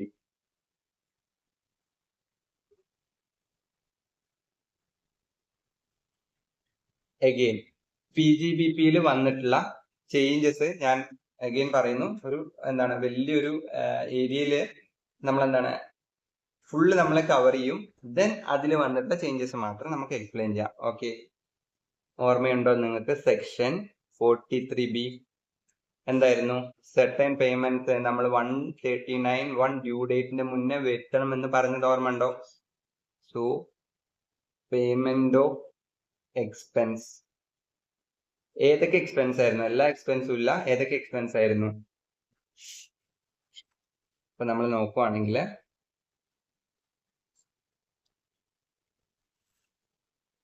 നിങ്ങളുടെ ഇൻഡയറക്റ്റ് ടാക്സ്, ഒന്നാമത്തെ പോയിന്റ് ഇൻഡയറക്റ്റ് ടാക്സ്. അതുപോലെ തന്നെ യൂസേജ് ഓഫ് റെയിൽവേ അസറ്റ്സ്. അതുപോലെ നിങ്ങൾക്ക് bonus and commission, leave encashment to employee, then contribution to approved employee benefit fund, interest to public financial institutions, then interest to scheduled bank or cooperative bank. ഇത്രയും payments നമ്മൾ എങ്ങനെ ചെയ്യണം എന്നാണ് പഠിച്ചത്? 139(1) due ഡേറ്റിന് മുന്നേ പേ ചെയ്യണം എന്നല്ലേ പഠിച്ചത്? അതിനുള്ളിലെങ്കിലും നമ്മൾ പേ ചെയ്യണം എന്നല്ലേ പഠിച്ചത്? ഓക്കെ, എന്തായിരുന്നു 139 ഡ്യൂ ഡേറ്റ്? സപ്പോസിംഗ്ലി ഇതാണ് നമ്മുടെ പ്രീവിയസ് ഇയർ. നമ്മൾ റിട്ടേൺ ഫയൽ ചെയ്യേണ്ടത് അസസ്മെന്റ് ഇയറിലാണ്. അത് വരുന്ന എപ്പോഴാണ്? ചില ആളുകൾക്ക് ജൂലൈയിലാണ്, ചില ആളുകൾക്ക് ഒക്ടോബറിലാണ്, ചില ആളുകൾക്ക് നവംബറിലാണ്. സോ ഇവിടെ എന്താണ് പറഞ്ഞിരിക്കുന്നത്? ഈ മുകളിൽ പറഞ്ഞിരിക്കുന്ന ഈ എക്സ്പെൻസുകളെല്ലാം ഒന്നുകിൽ ഇപ്പൊ തന്നെ പേ ചെയ്യണം, അല്ലെങ്കിൽ അറ്റ്ലീസ്റ്റ് ഇതിന്റെ ഉള്ളിലെങ്കിലും, അതായത് നിങ്ങൾക്ക് എന്താണ്? ഇത്രയും സമയം തന്നിട്ടുണ്ട് നിങ്ങൾക്ക് എന്ത് ചെയ്യാൻ? പേ ചെയ്യാൻ വേണ്ടിയിട്ട്. സോ അതിനുള്ളിലെങ്കിലും പേ ചെയ്തിരിക്കണം. അപ്പൊ ഡ്യൂ ബേസിൽ നിങ്ങൾക്ക് ക്ലെയിം ചെയ്യാൻ പറ്റില്ല. എങ്ങനെയായിരിക്കണം? ആക്ച്വലി പേ ചെയ്യണം. ആ പേ ചെയ്യേണ്ട എപ്പോഴാണ്? നിങ്ങൾക്ക് എന്താണ്? ഇതുവരെയും അല്ല സമയം തന്നിരിക്കുന്നത്, നിങ്ങൾക്ക് ഇത്രയും സമയം തന്നിട്ടുണ്ട്. കറക്റ്റ് അല്ലേ? യെസ്. സോ ഇതാണ് എന്ത് 43B ഒരു കാര്യം.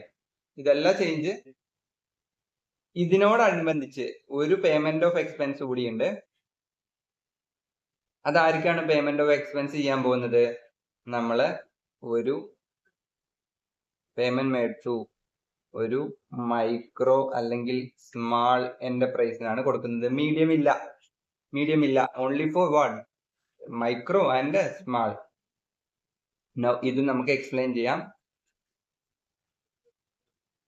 നമ്മള് ഇതിലേക്ക് വേണ്ട പേയ്മെന്റ് എപ്പോ കൊടുത്തു?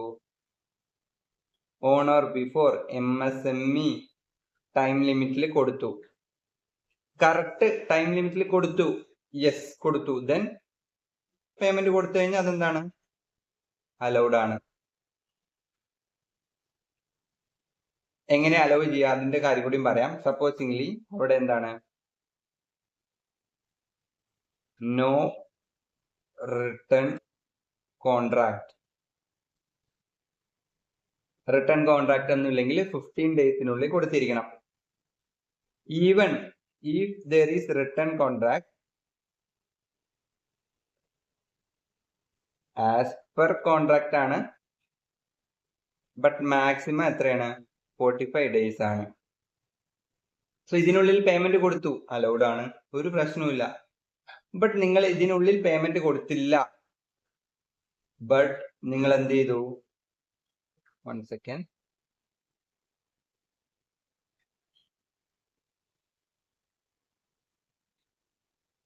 സപ്പോസിംഗ്ലി നിങ്ങൾ എപ്പോ പേയ്മെന്റ് കൊടുത്തു? On or before 31st March of previous year കൊടുത്തു. സി നമുക്ക് മുകളിൽ പറഞ്ഞ സാധനങ്ങളൊക്കെ കൊടുക്കാൻ 139 1 ഡ്യൂ ഡേറ്റ് വരെ ഉണ്ട്. അതായത് അസസ്മെന്റ് ഇയറിന്റെ ആ ഏരിയ വരെ ടൈം നമുക്ക് തന്നിട്ടുണ്ട്. ജൂലൈ, ഒക്ടോബർ, നവംബർ വരെ നിങ്ങൾക്ക് സമയം തന്നിട്ടുണ്ട്. ഏതാണോ നിങ്ങളുടെ റെലവന്റ് ഡ്യൂ ഡേറ്റ് അതുവരെ തന്നിട്ടുണ്ട്. നൗ ഇത് എത്ര തന്നിട്ടുള്ളൂ? 31st മാർച്ച് വരെ നിങ്ങൾക്ക് തന്നിട്ടുള്ളൂ. Okay, now if you make a payment 31st മാർച്ചിന്റെ ഉള്ളിൽ, യെസ് ദെൻ അലൗഡ്. സപ്പോസിംഗ്ലി നിങ്ങൾ പേ ചെയ്തില്ല അതിനുള്ളിൽ, then it is disallowed. So the thing is that നിങ്ങൾക്ക് എന്താണ്? നിങ്ങൾ ആലോചിച്ച് നോക്കുക, ഈ പറഞ്ഞത് എന്താണ്? മൈക്രോ സ്മാളിന് മാത്രമേ ആപ്ലിക്കബിൾ ഉള്ളൂ. സോ മീഡിയം ആണെങ്കിലോ അലൗഡ് ആണ്. മീഡിയത്തിന് ഈ ഒരു പ്രശ്നം വന്നിട്ടില്ല. മൈക്രോയും സ്മാളിനും മാത്രമാണ് ഈ പ്രശ്നം വന്നിട്ടുള്ളത്. ഇനി ഈ പറഞ്ഞ MSME ആക്ടിലെ ടൈം ലിമിറ്റിനുള്ളിൽ നിങ്ങൾ തന്നു, അലൗഡ് ആണ്. ഇനി അത് മിസ്സാക്കി, അതും ഓക്കെ, ഒരു കുഴപ്പമില്ല. പക്ഷെ നിങ്ങൾ 31st മാർച്ചിന്റെ ഉള്ളിൽ തന്നു, എങ്കിലും അലൗഡ് ആണ്. അപ്പൊ നിങ്ങൾ എപ്പോഴാണ് ഇത് നോ വരാൻ പോകുന്നത്? ഇവൻ നിങ്ങൾ എന്താണ് MSME ടൈം ലിമിറ്റും കഴിഞ്ഞു, 31st മാർച്ചും കഴിഞ്ഞു, ദെൻ ഓൺലി നോ വരാൻ പോകുന്നത്. ഇത് മീഡിയത്തിന് അപ്ലിക്കബിൾ അല്ല. ഓക്കെ സാർ, ഇതിൽ ചേഞ്ചസ് എന്തെങ്കിലും ഉണ്ടോ? സത്യത്തിൽ ഇപ്പൊ പറഞ്ഞതിലൊന്നും ചേഞ്ചസ് ഇല്ല. ഇപ്പൊ നമ്മൾ ഡിസ്കസ് ചെയ്തതിലൊന്നും ചേഞ്ചസ് ഇല്ല. ചേഞ്ച് വന്നിരിക്കുന്നത് ഈ പറഞ്ഞിരിക്കുന്ന മൈക്രോ സ്മാളിന്റെ ഡെഫിനിഷനിലാണ്. ഓക്കെ, മൈക്രോ എങ്ങനെയാണ് മൈക്രോ ആവേണ്ടത്? പ്ലാന്റ് ആൻഡ് മെഷീനറിയും ടേൺ ഓവറിന്റെയും ബേസിലാണ്. ഓക്കെ, എത്രയായിരുന്നു പ്ലാന്റ് ആൻഡ് മെഷീനറി? 2.5 ലാക്ക് അല്ല, 2.5 crore. ഇവിടെ 10 crore. Okay, 2.5ഉം 10 crore. ഇനി അങ്ങനെയാണെങ്കിൽ സ്മാളോ? സ്മാൾ എങ്ങനെയാവാ? Plant and machinery 25 crore, turnover എന്താണ്? 100 crores. ഇതിനൊക്കെ താഴെ. So less than or equal to, less than or equal to, less than or equal to, less than or equal to. പണ്ട് ഈ rate എന്തൊക്കെയായിരുന്നു? വേറെ റേറ്റ് ആയിരുന്നു. Okay, ഞാൻ just ഇവിടെ പണ്ടത്തെ റേറ്റ് ഒന്ന് മെൻഷൻ ചെയ്യാം. ഇത് 1 crore ആയിരുന്നു, ഇത് 5 crore ആയിരുന്നു, അതുപോലെ ഇത് 10 crore ആയിരുന്നു, ഇത് 50 crore ആയിരുന്നു. Okay, now what is the change here? This is the change.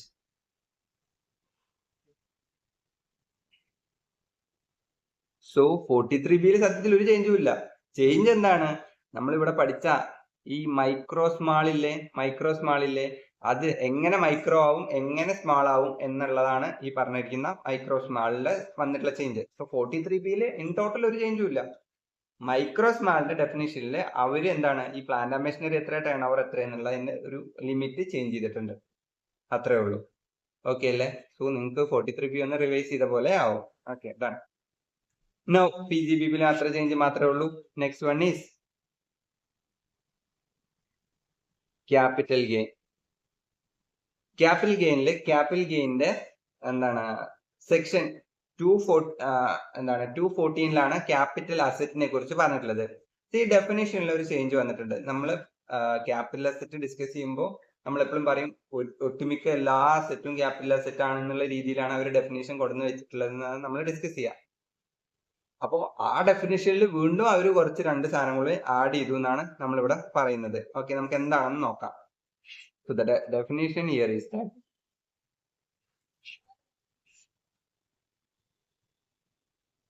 capital asset എന്താണ് സെക്ഷൻ 214 വന്നിട്ടുള്ള ചേഞ്ചസ് എന്താണെന്ന് നോക്കാം. അതിൽ എന്തൊക്കെ ഉണ്ടായിരുന്നു? Property of apply. നൗ ഇത് വന്നിരിക്കുന്ന ചേഞ്ചസ്, ഈ ബി പോയിന്റ് ഫുൾ ചേഞ്ച് ആണ്. ഈ എഴുതിയിരിക്കുന്നത് ഫുൾ ചേഞ്ചസ് വന്നിട്ടുണ്ട്. ഇതില് ചേഞ്ചസ് വന്നിട്ടുണ്ട്. അതുപോലെ ഇതില് ചേഞ്ചസ് വന്നിട്ടുണ്ട്. ഓക്കെ, സോ നമ്മൾ ആൾറെഡി പഠിച്ചിട്ടുള്ള ഡെഫിനേഷൻ എന്തായിരിക്കും? ഇത് മാത്രമായിരിക്കും. ഓക്കെ, ഇതാണോ ചേഞ്ച്? ഇതല്ല ചേഞ്ച്. ഞാൻ ഹൈലൈറ്റ് ചെയ്തിട്ടുള്ള യെല്ലോ ഹൈലൈറ്റ് ചെയ്ത ബി ആൻഡ് സി പോയിന്റ് ആണ് ചേഞ്ച്. അതായത് ഇവർ ഈ പറഞ്ഞ സെക്യൂരിറ്റിയില് കുറച്ചുകൂടി അഡീഷൻസ് വന്നിട്ടുണ്ട്. എന്തൊക്കെയാണ് നോക്കിക്കേ. Foreign institutional investors which are invested in such securities in accordance with SEBI. Foreign institutional ഇൻവെസ്റ്റേഴ്സിന്റെ ഇൻവെസ്റ്റ്മെന്റ് ഇൻ സെക്യൂരിറ്റി, അതും എന്താണ് ക്യാപിറ്റൽ അസറ്റിൽ ഇൻക്ലൂഡ് ചെയ്തിട്ടുണ്ട്. Then investment fund specified under 115 UB. Actually ഈ പറഞ്ഞിരിക്കുന്ന അമെന്റ്മെന്റ്സ് ഫൈനലിന് കുറച്ചുകൂടി അപ്ലിക്കബിൾ ആയിട്ടുള്ളതാണ് കേട്ടോ. Okay, 115 UB which has been invested in such security in accordance with SEBI. So the thing is that എന്താണ് ഇവർ പറഞ്ഞിരിക്കുന്നതാണ് സെക്യൂരിറ്റീസിലെ ഒരു അമെന്റ്മെന്റ്സ് വന്നിട്ടുണ്ട്. അതായത് ഇതും കൂടി എന്താണ് ക്യാപിറ്റൽ അസറ്റ് ആണ്. അടുത്തത് യൂണിറ്റ് ലിങ്ക്ഡ് യൂലിപ്പിലെ unit linked insurance policy. So അത് 1010D എക്സംഷന് അപ്ലൈ ചെയ്യാത്ത പോർഷൻ, അതും എന്താണ് നമ്മളുടെ ക്യാപിറ്റൽ അസറ്റ് ആയിട്ടാണ് പറഞ്ഞിരിക്കുന്നത്. സോ ദ ചേഞ്ച് ഈസ് ഈ ഡെഫിനേഷനിൽ വന്നിട്ടുള്ള ഒരു ചേഞ്ച് ആണ്. ഇതൊരു ക്വസ്റ്റ്യൻ ആയിട്ട് വരുമോ എന്നുള്ളത് ഡൗട്ടാണ്. ചാൻസ് ഇല്ല. കാരണം എന്താണെന്ന് വെച്ച് കഴിഞ്ഞാൽ എന്താണ് ഒരു ഡെഫിനേഷൻ നിങ്ങൾ ഡിഫൈൻ ചെയ്യൂ എന്നുള്ളൊരു ക്വസ്റ്റ്യൻ നിങ്ങൾക്ക് വരാൻ പോകുന്നില്ല. ബട്ട് സ്റ്റിൽ ഇതൊന്നും നിങ്ങൾ അറിഞ്ഞു വെക്കണം. 214 ക്യാപിറ്റൽ അസറ്റിൽ വന്നിട്ടുള്ള ഒരു ചേഞ്ച് ആണ്. ഓക്കെ അല്ലേ? Then most important change in capital gain is that, രണ്ടാമത്തെ ചേഞ്ച് സെക്ഷൻ 54EC പഠിച്ചിട്ടില്ലേ? എന്താണ് സെക്ഷൻ 54EC? നിങ്ങൾ ഒരു long time capital asset sell ചെയ്യാണ്. അതായത് ലാൻഡ്, ബിൽഡിംഗ് അല്ലെങ്കിൽ ഇമ്മൂവബിൾ പ്രോപ്പർട്ടി നിങ്ങൾ സെല് ചെയ്യാണ് ലോങ് ടേം. ഇനി ലോങ് ടേം സെല് ചെയ്ത് കഴിഞ്ഞ് നമുക്ക് ക്യാപിറ്റൽ ഗെയിൻ വന്നു കഴിഞ്ഞാൽ നമുക്ക് ക്യാപിറ്റൽ ഗെയിൻ എക്സംഷൻ കിട്ടാനുള്ള ഒരു വഴിയാണ് എന്ത്? 54EC. എന്താണ് 54EC? നിങ്ങൾക്ക് കുറച്ച് സ്പെസിഫൈഡ് ബോൺസ് പറഞ്ഞിട്ടുണ്ട്, അത് പോയിട്ട് പർച്ചേസ് ചെയ്യാം. 6 മാസത്തിനുള്ളിൽ ട്രാൻസ്ഫർ കഴിഞ്ഞ് 6 മാസത്തിനുള്ളിൽ പർച്ചേസ് ചെയ്യണം. ദെൻ ഓൺലി നിങ്ങൾക്ക് എക്സംഷൻ കിട്ടുള്ളൂ. അതുപോലെ തന്നെ 5 കൊല്ലം നിങ്ങൾക്ക് അതെന്താണ് ലോക്കിംഗ് പീരീഡ് ഉണ്ട്. അങ്ങനത്തെ കുറച്ച് പോയിന്റ്സ് ഒക്കെ ഉള്ളേ. ഇതിൽ ചേഞ്ചസ് എന്താണ്? ഈ ബോണ്ടില് നമ്മൾ കുറച്ച് ബോണ്ട് പഠിച്ചിട്ടുണ്ട്. NHA ബോണ്ട്, REC ബോണ്ട്, അങ്ങനെ കുറച്ച് ബോണ്ട് പഠിച്ചിട്ടുണ്ട്. അതിൽ 2 ബോണ്ട് കൂടി അഡീഷണൽ വന്നിട്ടുണ്ട്. നമുക്ക് അതെന്താണെന്ന് നോക്കാം. സോ പർച്ചേസ് ഓഫ് ബോണ്ട്, അതിൽ വന്നിട്ടുള്ള ചേഞ്ച് എന്താണ് നമുക്ക് നോക്കാം. NHAI bond, then okay, REC bond, then IRFC bond, then PFI അല്ലെങ്കിൽ PFCI bond, then HUDCO. This is the amendment. HUDCO bond 1/4/2025, then IRDA bond 9/7/2025. ഇപ്പൊ എന്താണ് അമെന്റ്മെന്റ്? നമുക്ക് NHA ബോണ്ട്, REC ബോണ്ട്, പിന്നെ IRFC, PFC ബോണ്ട്, ഇതെല്ലാം നമുക്ക് അറിയേണ്ടതാണ്. ഈ 4 bond നമുക്ക് അറിയണല്ലേ. So what is the amendment? ഈ പറഞ്ഞ HUDCO ബോണ്ട് എപ്പോഴാണ് നിങ്ങൾ വാങ്ങേണ്ടത്? 1/4/2025 ശേഷം വാങ്ങിയ ബോണ്ടുകൾ. ഓഫ് കോഴ്സ് അത് തന്നെ ആയിരിക്കും. കാരണം നമ്മളുടെ പ്രീവിയസ് ഇയർ 25-26 ആണ്. സോ അതിനുള്ളിൽ തന്നെ പർച്ചേസ് ചെയ്യണം. ബട്ട് ഒരു ചെറിയ ടെസ്റ്റ് ഉള്ളത് ഈ പറഞ്ഞ IREDA ബോണ്ട്. IREDA ബോണ്ട് എപ്പോ മേടിക്കണം? 9/7/2025 2025 ശേഷം മേടിച്ചതായിരിക്കണം. സോ മേ ബി ഇതിലൊരു ടെസ്റ്റ് വരുത്താൻ ചാൻസ് ഉണ്ട്. അതായത് 9/7/2025 മുന്നേ മേടിച്ചു കഴിഞ്ഞാൽ നമുക്ക് കിട്ടില്ല, അതിന് ശേഷമാണെങ്കിലേ കിട്ടൂ. അങ്ങനെ ഒരു ചേഞ്ചസ്, അങ്ങനെ ഒരു ക്വസ്റ്റ്യൻ മേ ബി ചോദിക്കാം. Apart that there is no change. അപ്പൊ 54 ECയിലെ ചേഞ്ച് എന്താണ്? ഈ 4 ബോണ്ട് പണ്ടും ഉണ്ടായിരുന്ന ബോണ്ടാണ്, അതിനൊരു ചേഞ്ചും ഇല്ല. ഈ ബോണ്ടിനൊന്നും എന്തില്ല, ഈ ബോണ്ടിനൊന്നും ചേഞ്ച് ഇല്ല. ഓക്കെ, ചേഞ്ച് എന്താണ്? ഹഡ്കോ IRDA bond. Okay, IRDA bond. Okay, ബാക്കി കാര്യങ്ങളൊക്കെ സെയിം ആണ്. ഇനി മൂന്നാമത്തെ ചേഞ്ച്, ആക്ച്വലി 23/7/2024 പറഞ്ഞൊരു ഡേറ്റ്, ഒരു ഇമ്പോർട്ടന്റ് ഡേറ്റ് നിങ്ങൾ കഴിഞ്ഞ പ്രീവിയസ് ഇയറിൽ പഠിച്ചതല്ലേ? എന്തായിരുന്നു സംഭവം? നമുക്ക് ഓർമ്മ ഉണ്ടായിരുന്നു. ഇതിനും പിന്നത്തോട്ടുള്ള വർഷം, അതായത് 23/7/2024 ബാക്കിലോട്ടുള്ള വർഷം നിങ്ങൾക്ക് എന്ത് കിട്ടും? ഇൻഡെക്സേഷൻ ബെനിഫിറ്റ് കിട്ടുമായിരുന്നു. അതിനുശേഷം ഇനി അങ്ങോട്ട് നോ ഇൻഡെക്സേഷൻ എന്നല്ലേ പഠിച്ചത്? നോ ഇൻഡെക്സേഷൻ എന്നല്ലേ പഠിച്ചത്? സോ ഇൻഡെക്സേഷൻ ഇവിടെ കിട്ടില്ല എന്നല്ലേ നമ്മൾ പഠിച്ചത്? ഇതെപ്പോ പഠിച്ചതാണ്? സത്യത്തില് പ്രീവിയസ് ഇയർ 24-25, അതായത് നിങ്ങൾ കഴിഞ്ഞ കൊല്ലം കഴിഞ്ഞ പീരീഡിൽ എക്സാം എഴുതിയ ആൾക്കാരാണെങ്കിൽ ഇതാണ് അന്ന് നിങ്ങൾ പഠിച്ചിട്ടുണ്ടാവുക. കറക്റ്റ് അല്ലേ? ഇനി അങ്ങോട്ട് എന്താണ്? ഇത് തന്നെയാണ് ഇനി അങ്ങോട്ടുള്ളത്. ബട്ട് ഇതിലൊരു ഇമ്പോർട്ടന്റ് കാര്യം കൂടി പറഞ്ഞിട്ട് നമുക്ക് ഇത് കൺക്ലൂഡ് ചെയ്യാം. ഇതൊരു അമെന്റ്മെന്റ് ആണ് ചോദിച്ചാൽ അമെന്റ്മെന്റ് അല്ല. 23/7/2025 ശേഷം, സോറി 23/7/2024 ശേഷം നിങ്ങൾ പഠിച്ചതാണല്ലോ, അത് തന്നെയാണ് കണ്ടിന്യൂ ചെയ്യേണ്ടത്. ബട്ട് സ്റ്റിൽ ഇൻഡെക്സേഷൻ ബെനിഫിറ്റ് കിട്ടുന്ന ഫ്യൂ എക്സാമ്പിൾ കൂടി നോക്കിയിട്ട് നമുക്ക് മുന്നോട്ട് പോകാം. ഓക്കെ അല്ലേ? സോ അതായത് ഈവൻ റൈറ്റ് നൗ 25-26ലും നിങ്ങൾക്ക് ഇൻഡെക്സേഷൻ കിട്ടുന്ന കുറച്ച് കാര്യങ്ങൾ നോക്കാം. ഒന്ന്, the point is that what we are going to write here is that indexation even now. What is even now? 25-26 previous ഇയറിലല്ലേ നമ്മൾ നിൽക്കുന്നത്? പ്രീവിയസ് ഇയർ 25-26ലല്ലേ നിൽക്കുന്നത്? സ്റ്റിൽ ഇൻഡെക്സേഷൻ കിട്ടുന്ന സിനാരിയോകളിൽ നമുക്ക് നോക്കാം. ഇൻഡെക്സേഷൻ എന്താണ്? ചില ആളുകൾക്ക് ഓപ്ഷൻ ആയിട്ട് കൊടുത്തിട്ടില്ലേ? ആരൊക്കെയായിരുന്നു അത്? നിങ്ങള് എന്താണ്, കുറച്ച് കണ്ടീഷൻസ് ഒക്കെ നോക്കാനുണ്ട് അല്ലെ? കുറച്ച് കണ്ടീഷൻസ് ഒക്കെ നോക്കാനുണ്ട്. നിങ്ങൾ റെസിഡന്റ് ആയിരിക്കണം, നിങ്ങൾ ഇൻഡിവിജ്വൽ, അതുപോലെ HUF ആയിരിക്കണം, അതുപോലെ നിങ്ങൾ ട്രാൻസ്ഫർ ചെയ്യുന്നത് ഒരു ഇമ്മൂവബിൾ പ്രോപ്പർട്ടി ആയിരിക്കണം, അതുപോലെ നിങ്ങൾ അക്വയർ ചെയ്യുന്നത് 23/7/2024 മുന്നേ ആയിരിക്കണം. ഈ കണ്ടീഷൻ എല്ലാം സാറ്റിസ്ഫൈ ചെയ്യുകയാണെങ്കിൽ നിങ്ങൾ ടാക്സിന് വേണ്ടി മാത്രം നിങ്ങൾക്ക് എന്ത് ചെയ്യാം? 12.5 വിത്തൗട്ട് ഇൻഡെക്സേഷൻ, ദെൻ 20% വിത്ത് ഇൻഡെക്സേഷൻ നിങ്ങൾക്ക് നോക്കാം. ഇതിൽ ഏതാണോ ടാക്സ് കുറവ് അതല്ലേ നിങ്ങൾ ടാക്സ് അടയ്ക്കേണ്ടത്. നോ, ഇത് ഏതിന് മാത്രമേ ഉള്ളൂ? ടാക്സ് കാൽക്കുലേറ്റ് ചെയ്യാൻ മാത്രമേ ഉള്ളൂ. ഓക്കെ, ഇത് നിങ്ങളെ ടാക്സ് കാൽക്കുലേറ്റ് ചെയ്യാൻ മാത്രമേ ഉള്ളൂ. ബട്ട് നിങ്ങളുടെ ക്യാപിറ്റൽ ഗെയിൻ ചോദിച്ചു കഴിഞ്ഞാൽ നിങ്ങൾ കണ്ണും കൂട്ടി പറയണം എന്താണ്? ക്യാപിറ്റൽ ഗെയിൻ വിൽ ബി നിങ്ങളുടെ sale consideration minus cost of acquisition. Indexation വരുമോ? ഇൻഡെക്സേഷൻ വരില്ല. അത് ഈവൻ റൈറ്റ് നൗ വരില്ല. ടാക്സിന് വേണ്ടി മാത്രം നിങ്ങൾ എന്ത് ചെയ്യാം? നിങ്ങൾക്ക് ഇത് യൂസ് ചെയ്യാം, ടാക്സിന് വേണ്ടി മാത്രം. അപ്പൊ നിങ്ങൾ ഗ്രോസ് ടോട്ടൽ ഇൻകം കണ്ടുപിടിക്കുന്ന സമയത്ത് ക്യാപിറ്റൽ ഗെയിൻ എന്ന് ചോദിച്ചു കഴിഞ്ഞാൽ നിങ്ങൾ എന്താ എഴുതാൻ പോകുന്നത്? Cost of acquisition, sale consideration minus cost of acquisition. Indexation അവിടെ എടുക്കില്ല. ഈവൻ ഇത് നിങ്ങൾക്ക് ബെനിഫിറ്റ് ആണെങ്കിൽ കൂടി നിങ്ങൾ എവിടെ എടുക്കില്ല? ഇൻകത്തിൽ കാണിക്കില്ല. ടാക്സിൽ only you are going to show it. Okay, then indexation കിട്ടുന്ന രണ്ടാമത്തെ സിനാരിയോ എന്താണത്? Compulsory acquisition. മൂന്നാമത്തെ സിനാരിയോ എന്തായിരുന്നു? Conversion of capital asset to stock in trade. അപ്പൊ ഈ 3 സിനാരിയിലും ഇപ്പോഴും ഇൻഡെക്സേഷൻ ഉണ്ട്. അപ്പൊ ഇൻഡെക്സേഷൻ പാടെ നിങ്ങൾ വിട്ടിട്ട് പോകരുത്. ഇൻഡെക്സേഷന്റെ കാര്യം പാടെ നിങ്ങൾ വിട്ടു പോകരുത്. എങ്ങനെ നോക്കണം? നിങ്ങൾ എങ്ങനെ നോക്കണം? അതായത് ഈ 3 സിറ്റുവേഷനകത്തും നിങ്ങൾക്ക് ഇൻഡെക്സേഷൻ ഇപ്പോഴും നിലവിലുണ്ട്. സോ നിങ്ങളത് മനസ്സിൽ വെക്കണം. ഓഫ് കോഴ്സ് ഈ സ്ഥാനത്തിൽ രണ്ടും എന്തായിരിക്കണം? ഈ പറഞ്ഞ അക്വിസിഷൻ ആയാലും ശരി, കൺവേർഷൻ ആയാലും ശരി, ഇത് നടക്കേണ്ടത് എപ്പോഴാണ്? ബിഫോർ 23/7/2024 മുന്നേ ആയിരിക്കണം.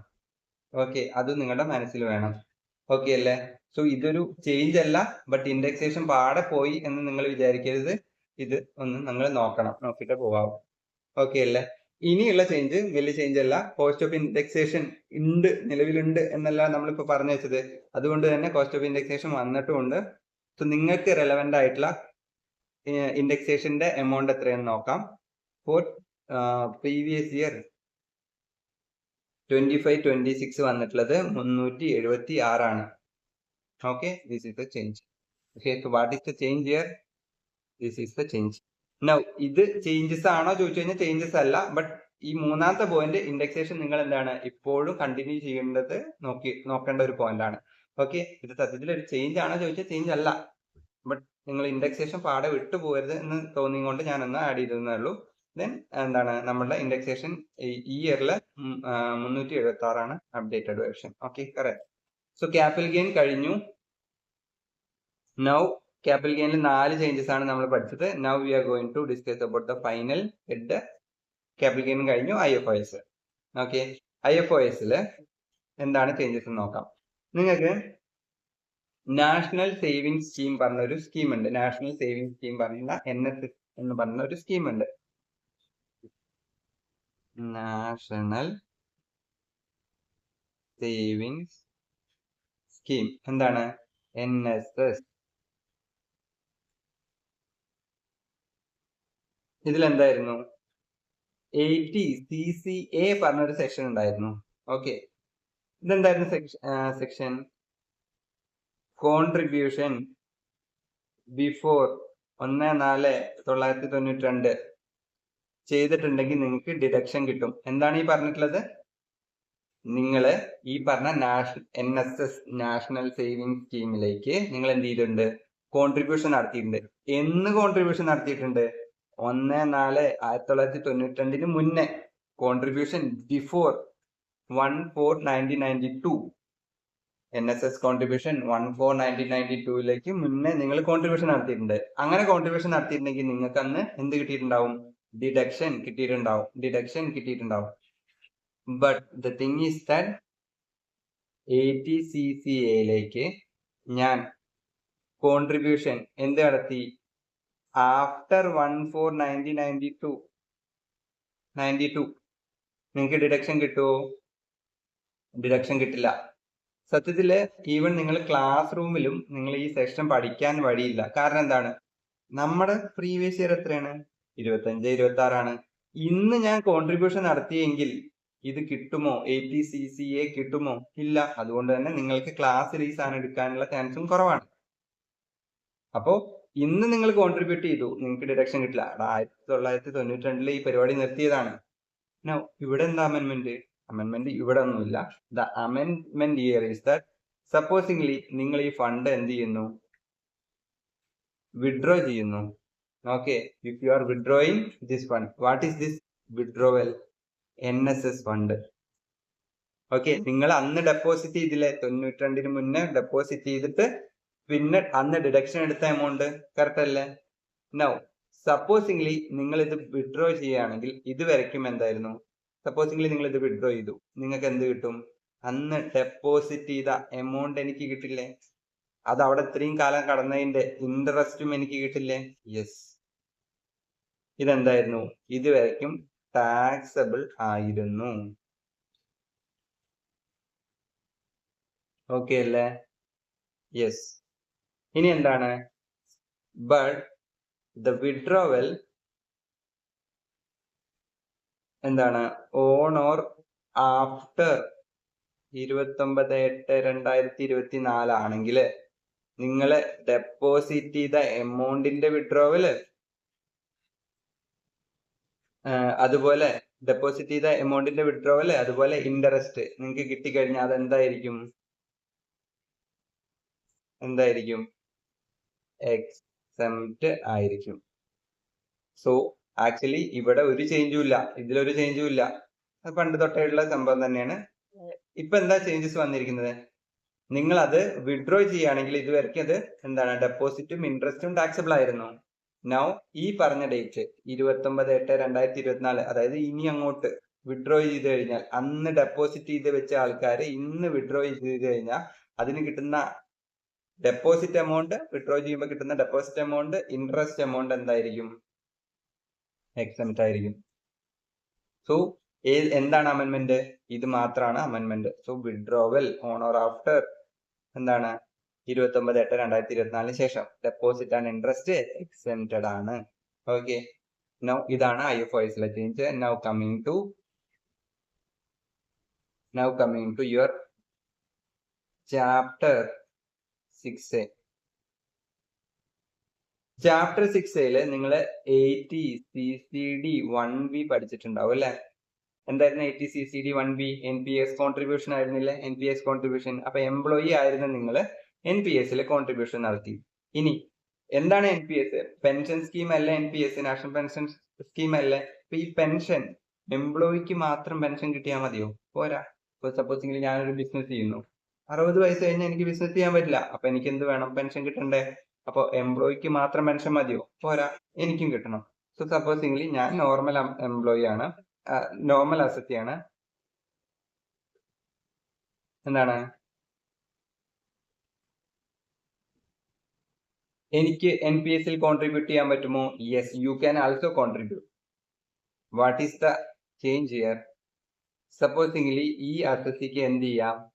ആളുടെ മൈനർ ചൈൽഡിന്റെ പേരിൽ എന്താണ് NPS ഓൺ വാത്സല്യ സ്കീം. പേര് കേട്ടാൽ തന്നെ നിങ്ങൾക്ക് കത്തിയിട്ടുണ്ടാവും. വാത്സല്യം ആരൊക്കെയായിട്ടായിരിക്കും നമുക്ക് വാത്സല്യം? നമ്മുടെ ചെറിയ മൈനർ കുട്ടികളായിട്ട് നമുക്ക് വാത്സല്യം ഉണ്ടായിരിക്കില്ലേ? സോ നമുക്ക് എന്ത് ചെയ്യാം? നമ്മളുടെ മൈനർ ചൈൽഡിന്റെ പേരില്, കുട്ടിയുടെ പേരിൽ നമുക്ക് എന്ത് ചെയ്യാം?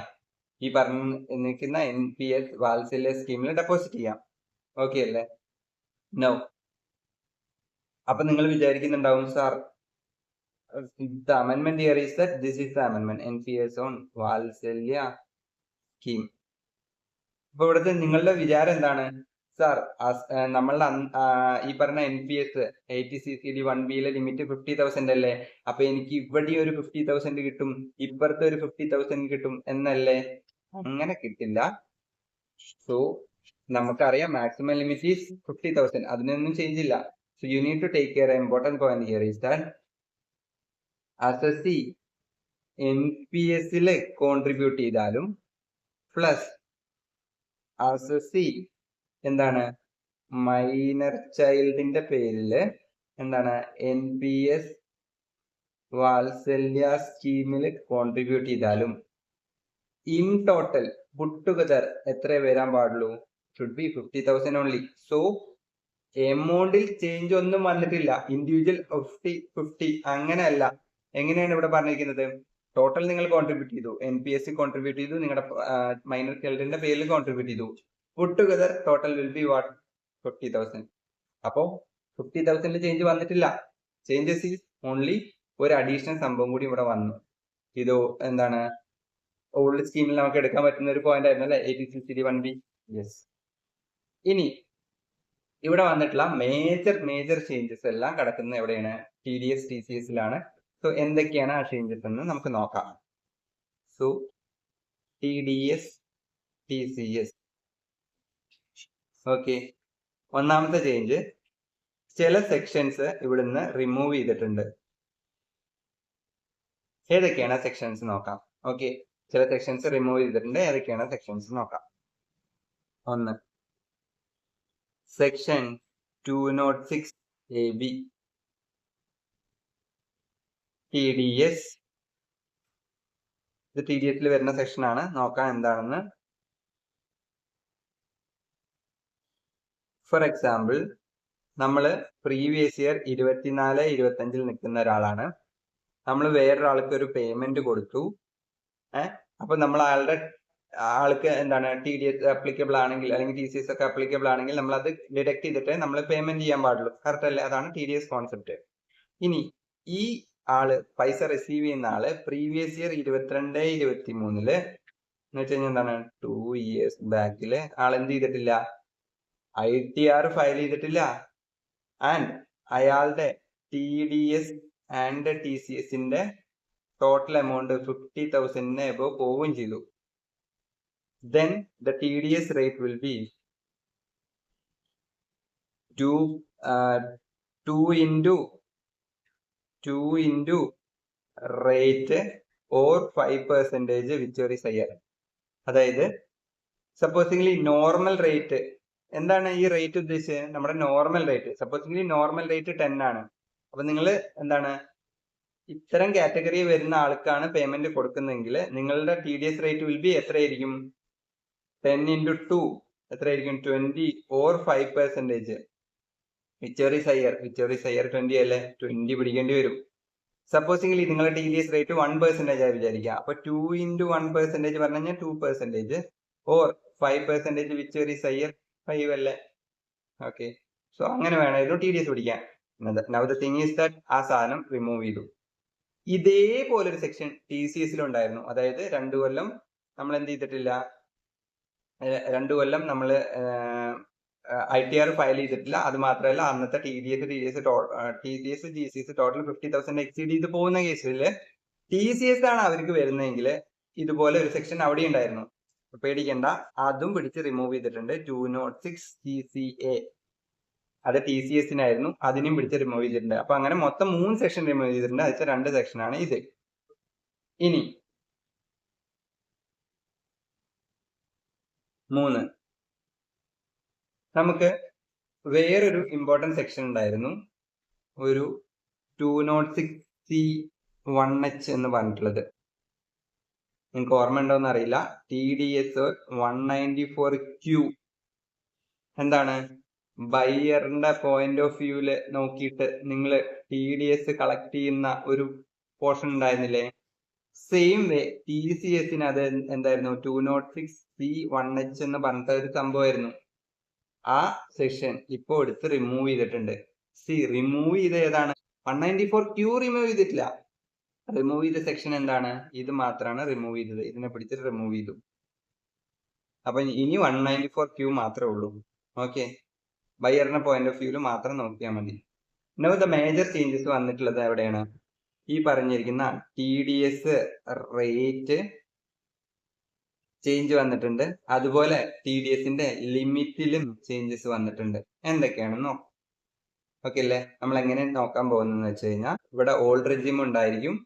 ഐ മീൻ ഓൾഡ് അല്ല, എങ്ങനെയാണ് ഉണ്ടായിരുന്നത്, ഇതുവരെ എങ്ങനെയാണ് ഉണ്ടായിരുന്നത് നോക്കാം. ദെൻ അമെൻഡഡ് വേർഷൻ എന്താണെന്ന് നോക്കാം. ഓക്കെ, സോ ഇവിടെ ഞാൻ സെക്ഷൻ എഴുതാം.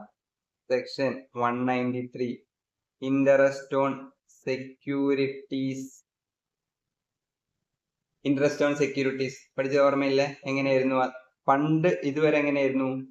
ഡിബഞ്ചറിന്റെ ഇൻട്രസ്റ്റ്, ഒരു മിനിറ്റ്, ആണെങ്കിൽ 5,000 എബോ TDS പിടിച്ചാൽ മതിയായിരുന്നു. അതുപോലെ എന്താണ്? സ്പെസിഫൈഡ് ബോണ്ട് ഉണ്ടായിരുന്നെങ്കിൽ, സ്പെസിഫൈഡ് ബോണ്ട്സ് ഉണ്ടെങ്കിൽ അത് 10,000 എബോ പിടിച്ചാൽ മതിയായിരുന്നു. അതുപോലെ സെക്യൂരിറ്റിയുടെ മുകളിൽ ഇൻട്രസ്റ്റ് കിട്ടുന്ന അതർ കേസസില് നോ ലിമിറ്റ് അല്ലേ? അതായത് 1 രൂപ വന്നാൽ കൂടി ഇൻട്രസ്റ്റ് ആയിട്ട് 1 രൂപ വന്നാൽ കൂടി TDS പിടിക്കുന്ന പോലെ ആയിരുന്നില്ലേ? നൗ ഓൾ കേസസിൽ എത്ര ആക്കി മാറ്റിയത്? 10,000 ആക്കിയിട്ട് മാറ്റിയിട്ടുണ്ട്. സോ നിങ്ങൾ ഡിബഞ്ചർ ഇൻട്രസ്റ്റ്, സ്പെസിഫൈഡ് ബോണ്ട് എന്ന് പറഞ്ഞ് തപ്പി നിൽക്കണ്ട. എല്ലാ കേസിലും 10,000. ഓക്കെ അല്ലേ? നൗ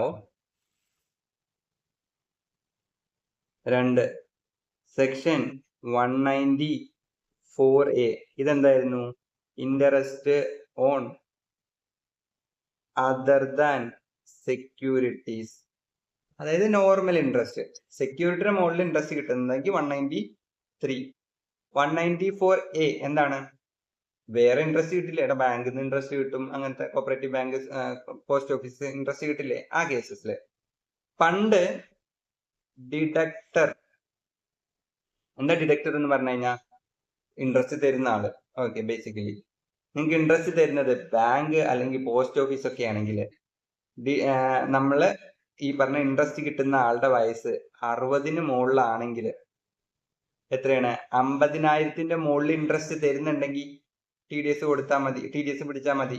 അതുപോലെ അതർ കേസസില് എത്രയായിരുന്നു? 40,000 ആയിരുന്നു. അതുപോലെ തന്നെ deductor other than bank or post office ആയിരുന്നെങ്കിൽ എങ്ങനെയായിരുന്നു? 5000ന്റെ മുകളില് TDS പിടിക്കണം എന്നായിരുന്നില്ലേ? നൗ ഈ സാധനം എന്തായി? മൊത്തത്തില് ചെറിയ മാറ്റം വന്നിട്ടുണ്ട്.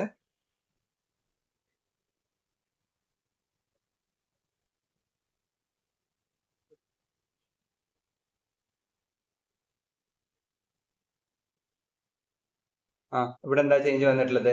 ഡിഡക്ടർ മാറ്റമൊന്നുമില്ല. Deductor bank or post office തന്നെയാണ്. ഏജ് മാറ്റമൊന്നും വന്നിട്ടില്ല. എമൗണ്ടിലാണ് ചേഞ്ച് വന്നിട്ടുള്ളത്. ഇത് 1 lakh ആക്കി, ഇത് എത്രയാക്കി? 50,000 ആക്കി, ആൻഡ് ഇത് 10,000 ആക്കി. 10,000 ആക്കി. ഓക്കെ, സോ ഏജ് 60 എബോ ആണെങ്കിൽ, ഏജ് 60 എബോ പറഞ്ഞു കഴിഞ്ഞാൽ റിട്ടയർമെന്റ് സമയത്ത് ഒരുപാട് എമൗണ്ട് നമ്മൾ ബാങ്ക് കൊണ്ടിടും, ഇൻട്രസ്റ്റ് കിട്ടും. അപ്പൊ 1 lakh എബോ ഇൻട്രസ്റ്റ് ഒക്കെ റീസണബിൾ ആണ് അല്ലെ? 1 lakhന്റെ അടുത്തൊക്കെ ഇൻട്രസ്റ്റ് കിട്ടുന്നത് റീസണബിൾ ആണ്. കാരണം അത്രയും കാലത്തെ ഇൻവെസ്റ്റ്മെന്റ് ഉണ്ടാവും, 60 കൊല്ലത്തെ ഇൻവെസ്റ്റ്മെന്റ് ഉണ്ടായിരിക്കും. അതർ കേസിൽ 50,000, അതർ കേസിൽ അതായത് deductor other than banker post office ആണെങ്കിൽ 10,000 അപ്പോ ഓക്കെ അല്ലേ? TDS പിടിക്കും. No, so I will mark what are the changes. So this one is a change. Okay, ഈ അമെൻമെന്റ് എഴുതിയ ഫുള്ള് ചേഞ്ച് ആണ്. ഓക്കെ, സോ ഇതൊക്കെയാണ് ഇവിടെ വന്നിട്ടുള്ള ചേഞ്ചസ്. ഓക്കെ, ഇതൊക്കെയാണ് ചേഞ്ചസ്. ഓക്കെ അല്ലേ? ഇനി 3 സെക്ഷൻ 194 ഡിവിഡൻഡ് ഉണ്ടായിരുന്നില്ലേ? ഡിവിഡൻഡ് കിട്ടുന്നത് നോൺ ക്യാഷ് ആയിട്ടാണ്. എന്താ നോൺ ക്യാഷ് പറഞ്ഞു കഴിഞ്ഞാൽ ബാങ്ക് ത്രൂ കിട്ടുന്ന ഡിവിഡൻഡ് 5,000 എബോ. ദെൻ അതർ കേസിൽ, അതായത് ക്യാഷ് ആയിട്ട് നിങ്ങൾ മേടിച്ചു എന്ന് വിചാരിക്കേ, നോ ലിമിറ്റ്. ഈവൻ 1 റുപ്പിയും കൊണ്ട് നമ്മൾ എന്ത് ചെയ്യേണ്ടി വരും? ഡിവിഡൻഡ് TDS പിടിക്കേണ്ടി വരും 194. ഓക്കെ അല്ലേ? നോ, ഇതിൽ വല്ല മാറ്റം ഉണ്ടോ? യെസ്, മാറ്റമുണ്ട്. എന്തായിരുന്നു മാറ്റം?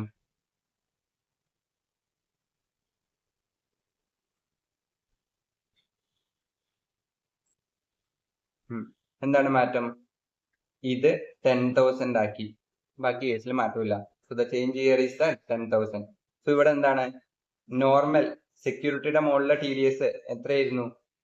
ആദ്യം പല പല റേറ്റ് ആയിരുന്നു, അവനെ ഒറ്റ റേറ്റ് ആക്കി 10,000 ആക്കി. ഇനിയോ 194A അതായത് നോർമൽ ഇൻട്രസ്റ്റ് കേസിൽ എങ്ങനെയായിരുന്നു? ഏജ് 60 അപ്പോ 50,000 ആയിരുന്നു, അത് 1 lakh ആക്കി. അതർ കേസ് 40,000 50,000 ആക്കി. പിന്നെന്താണ്? ബാങ്ക് പോസ്റ്റ് ഓഫീസിൽ നിന്ന് പിടിക്കാത്ത അതർ ഡിഡക്ടർ ആണെങ്കിൽ അത് 5,000 എന്നുള്ള 10,000 ആക്കി. അപ്പൊ ഇവിടെ ഒരു 10,000 ആക്കി, ഈ കേസിൽ ഒരു 10,000 ആക്കി. ഇനി ഡിവിഡൻഡ് എത്രയാക്കി? 5,000 നിന്ന് 10,000 ആക്കി. ഓക്കെ അല്ലേ? സോ ഓർത്തിരിക്കാൻ കുറച്ചുകൂടി എളുപ്പമായിരിക്കും. Same way എന്തുണ്ടായിരുന്നു? സെക്ഷൻ 194 ഉണ്ടായിരുന്നില്ലേ? എന്താണത്? Income from mutual fund units. അതിന്റെ ലിമിറ്റ് 5,000 ആയിരുന്നു പണ്ട്. Now it is coming 10,000. അപ്പൊ 10,000 ഒരു കാര്യം കൂടി വന്നില്ലേ? യെസ്, 10,000. അപ്പോ ഡിവിഡൻഡ് 5,000 10,000 ആക്കി. അതുപോലെ യൂണിറ്റ് ഓഫ് മ്യൂച്വൽ ഫണ്ട് 5,000, അതിന് കിട്ടുന്ന എന്താണ് ഡിവിഡൻഡ് പോലുള്ള എമൗണ്ട് എന്താണ് 5,000 നിന്ന് 10,000 ആക്കി. Okay, yes. ഇനിയാണ് നമ്മളുടെ വിന്നിംഗ് ഫ്രം ലോട്ടറി അല്ലെ? Section 194B winning from lottery, crossword puzzles, betting, gambling, ഇങ്ങനെ ഇതിൽ നിന്ന് കിട്ടുന്ന വിന്നിങ്സിന് നമ്മൾ എന്താ വിളിക്കായിരുന്നത്? കാഷ്വൽ വിന്നിങ്സ് എന്നല്ലേ വിളിക്കുക. അതായത് നമുക്ക് എപ്പോഴെങ്കിലും കിട്ടുന്ന വിന്നിംഗ് ഫ്രം ലോട്ടറി ഇപ്പോഴും നമ്മൾ അടിക്കില്ല, ഒരു 10 5 കൊല്ലം കൂടുമ്പോൾ ഒന്ന് അടിച്ച ഭാഗ്യം. So winning from lottery, crossword puzzle, betting, gambling, ഇങ്ങനത്തെ കാര്യങ്ങളിലൊക്കെ TDS എങ്ങനെയായിരുന്നു? ഓർമ്മ ഉണ്ടോ? Aggregate 10,000 during the previous year എന്നായിരുന്നു പറഞ്ഞിട്ടായിരുന്നത്. നൗ ഇതിപ്പോ എത്രയാക്കി? 10,000 പെർ ട്രാൻസാക്ഷൻ ആക്കി. ഓക്കെ, അപ്പൊ പണ്ട് എങ്ങനെയായിരുന്നു? 10,000 ഒരു കൊല്ലത്തിൽ കൂടിക്കഴിഞ്ഞാൽ എന്തായി? അതായത് ടോട്ടൽ എനിക്ക് കിട്ടിയ ഈ പറഞ്ഞ 194B വരുന്ന ഐറ്റംസിന് നമുക്ക് എന്താണ് ഒരു ഇയറിൽ 10,000 എബോ പോയി. ദെൻ അപ്പൊ TDS പിടിക്കണമായിരുന്നു. ഇപ്പൊ എങ്ങനെയായിരുന്നു? 10,000 ഒരു ട്രാൻസാക്ഷൻ. ബെറ്റിംഗ്, ഗാംബ്ലിംഗ് ഒക്കെ എന്തായാലും ഈ പറഞ്ഞ 10,000 above ഒക്കെ പോവും. Okay, single transaction. ഓക്കെ. 6 ഇതേപോലെ ഒരു സെക്ഷൻ കൂടി ഉണ്ടായിരുന്നില്ലേ, 194BB. ഇതെന്തായിരുന്നു? വിന്നിങ് ഫ്രം ഹോഴ്സ് റേസ് ഉണ്ടായിരുന്നില്ലേ?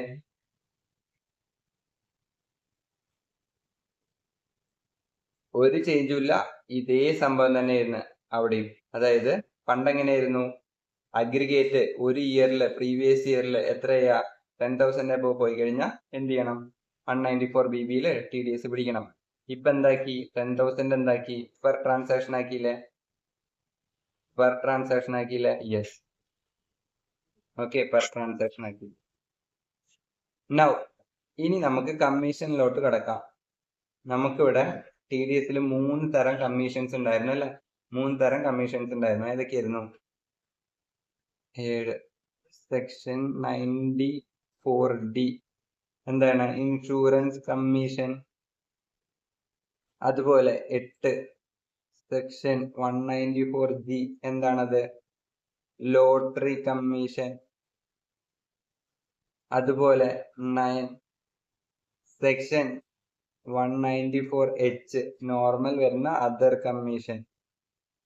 Insurance, lottery, other commission. Okay അല്ലേ? ഇതിനൊക്കെ അന്നത്തെ ലിമിറ്റ് ഓർമ്മ ഉണ്ടോ? എല്ലാത്തിനും 15,000 വെച്ചിട്ടായിരുന്നില്ലേ ലിമിറ്റ്? 15,000, 15,000, 15,000. അപ്പൊ ഇതിനെ എത്രയ്ക്ക് മാറ്റി? 20,000ലേക്ക് മാറ്റി. സോ ദിസ് ഈസ് ദ അമെൻമെന്റ്. അപ്പൊ നിങ്ങൾ നോക്കുകയാണെങ്കിൽ ഇവിടെ അഗ്രിഗേറ്റ് എന്നുള്ളത് സിംഗിൾ ട്രാൻസാക്ഷൻ ആക്കി. 194Bയിലും 194BBയിലും ഇങ്ങനെ ആക്കി. ദെൻ കമ്മീഷൻ എല്ലാം 15,000, 15,000, 15,000 ആയിരുന്നില്ലേ? അവനെല്ലാം പിടിച്ചിട്ട് 20 ആക്കി. ഇനി നമ്മൾക്ക് റെന്റിനും ഒരു TDS ഉണ്ടായിരുന്നില്ലേ? Section 194I aggregate rent 2.4 lakh during the year ആയിരുന്നില്ലേ? പ്രീവിയസ് ഇയർ ആയിരുന്നില്ലേ? അതായത് ടോട്ടൽ റെന്റ് 2.4 lakhന് കൂടുതൽ വരുന്നുണ്ടെങ്കിൽ നിങ്ങൾ എന്ത് ചെയ്യണം? TDS പിടിക്കണം. ഇപ്പൊ അതെന്താക്കി? 50,000 പെർ മന്ത് ആക്കി, ഓർ പാർട്ട്. സോ പണ്ട് എങ്ങനെയായിരുന്നു? 2.4 lakh ഇന്ന ഇയർ ആയിരുന്നു. ഇപ്പൊ അതെന്താക്കി? 50,000 പെർ മന്ത് ആക്കിയിട്ട് മാറ്റിയിട്ടുണ്ട്. ഓക്കെ, റെന്റിലുള്ള ചേഞ്ച്. ഇനി 11 സെക്ഷൻ 194J ഉണ്ടായിരുന്നില്ലേ? പ്രൊഫഷൻസിന് കൊടുക്കുന്ന അതിന്റെ മുകളിൽ TDS പിടിക്കുന്ന പരിപാടി. ഓക്കെ, അവിടെ എന്തൊക്കെ ഉണ്ടായിരുന്നു? പ്രൊഫഷണൽ ഫീസ് ഉണ്ടായിരുന്നില്ലേ? ഫീ ഫോർ ടെക്നിക്കൽ സർവീസ് ഉണ്ടായിരുന്നില്ലേ? റോയൽറ്റി ഉണ്ടായിരുന്നില്ലേ? നോൺ കോമ്പിറ്റൻസ് ഫീ ഉണ്ടായിരുന്നില്ലേ? ഡയറക്ടർ സിറ്റിംഗ് ഫീ ഉണ്ടായിരുന്നില്ലേ?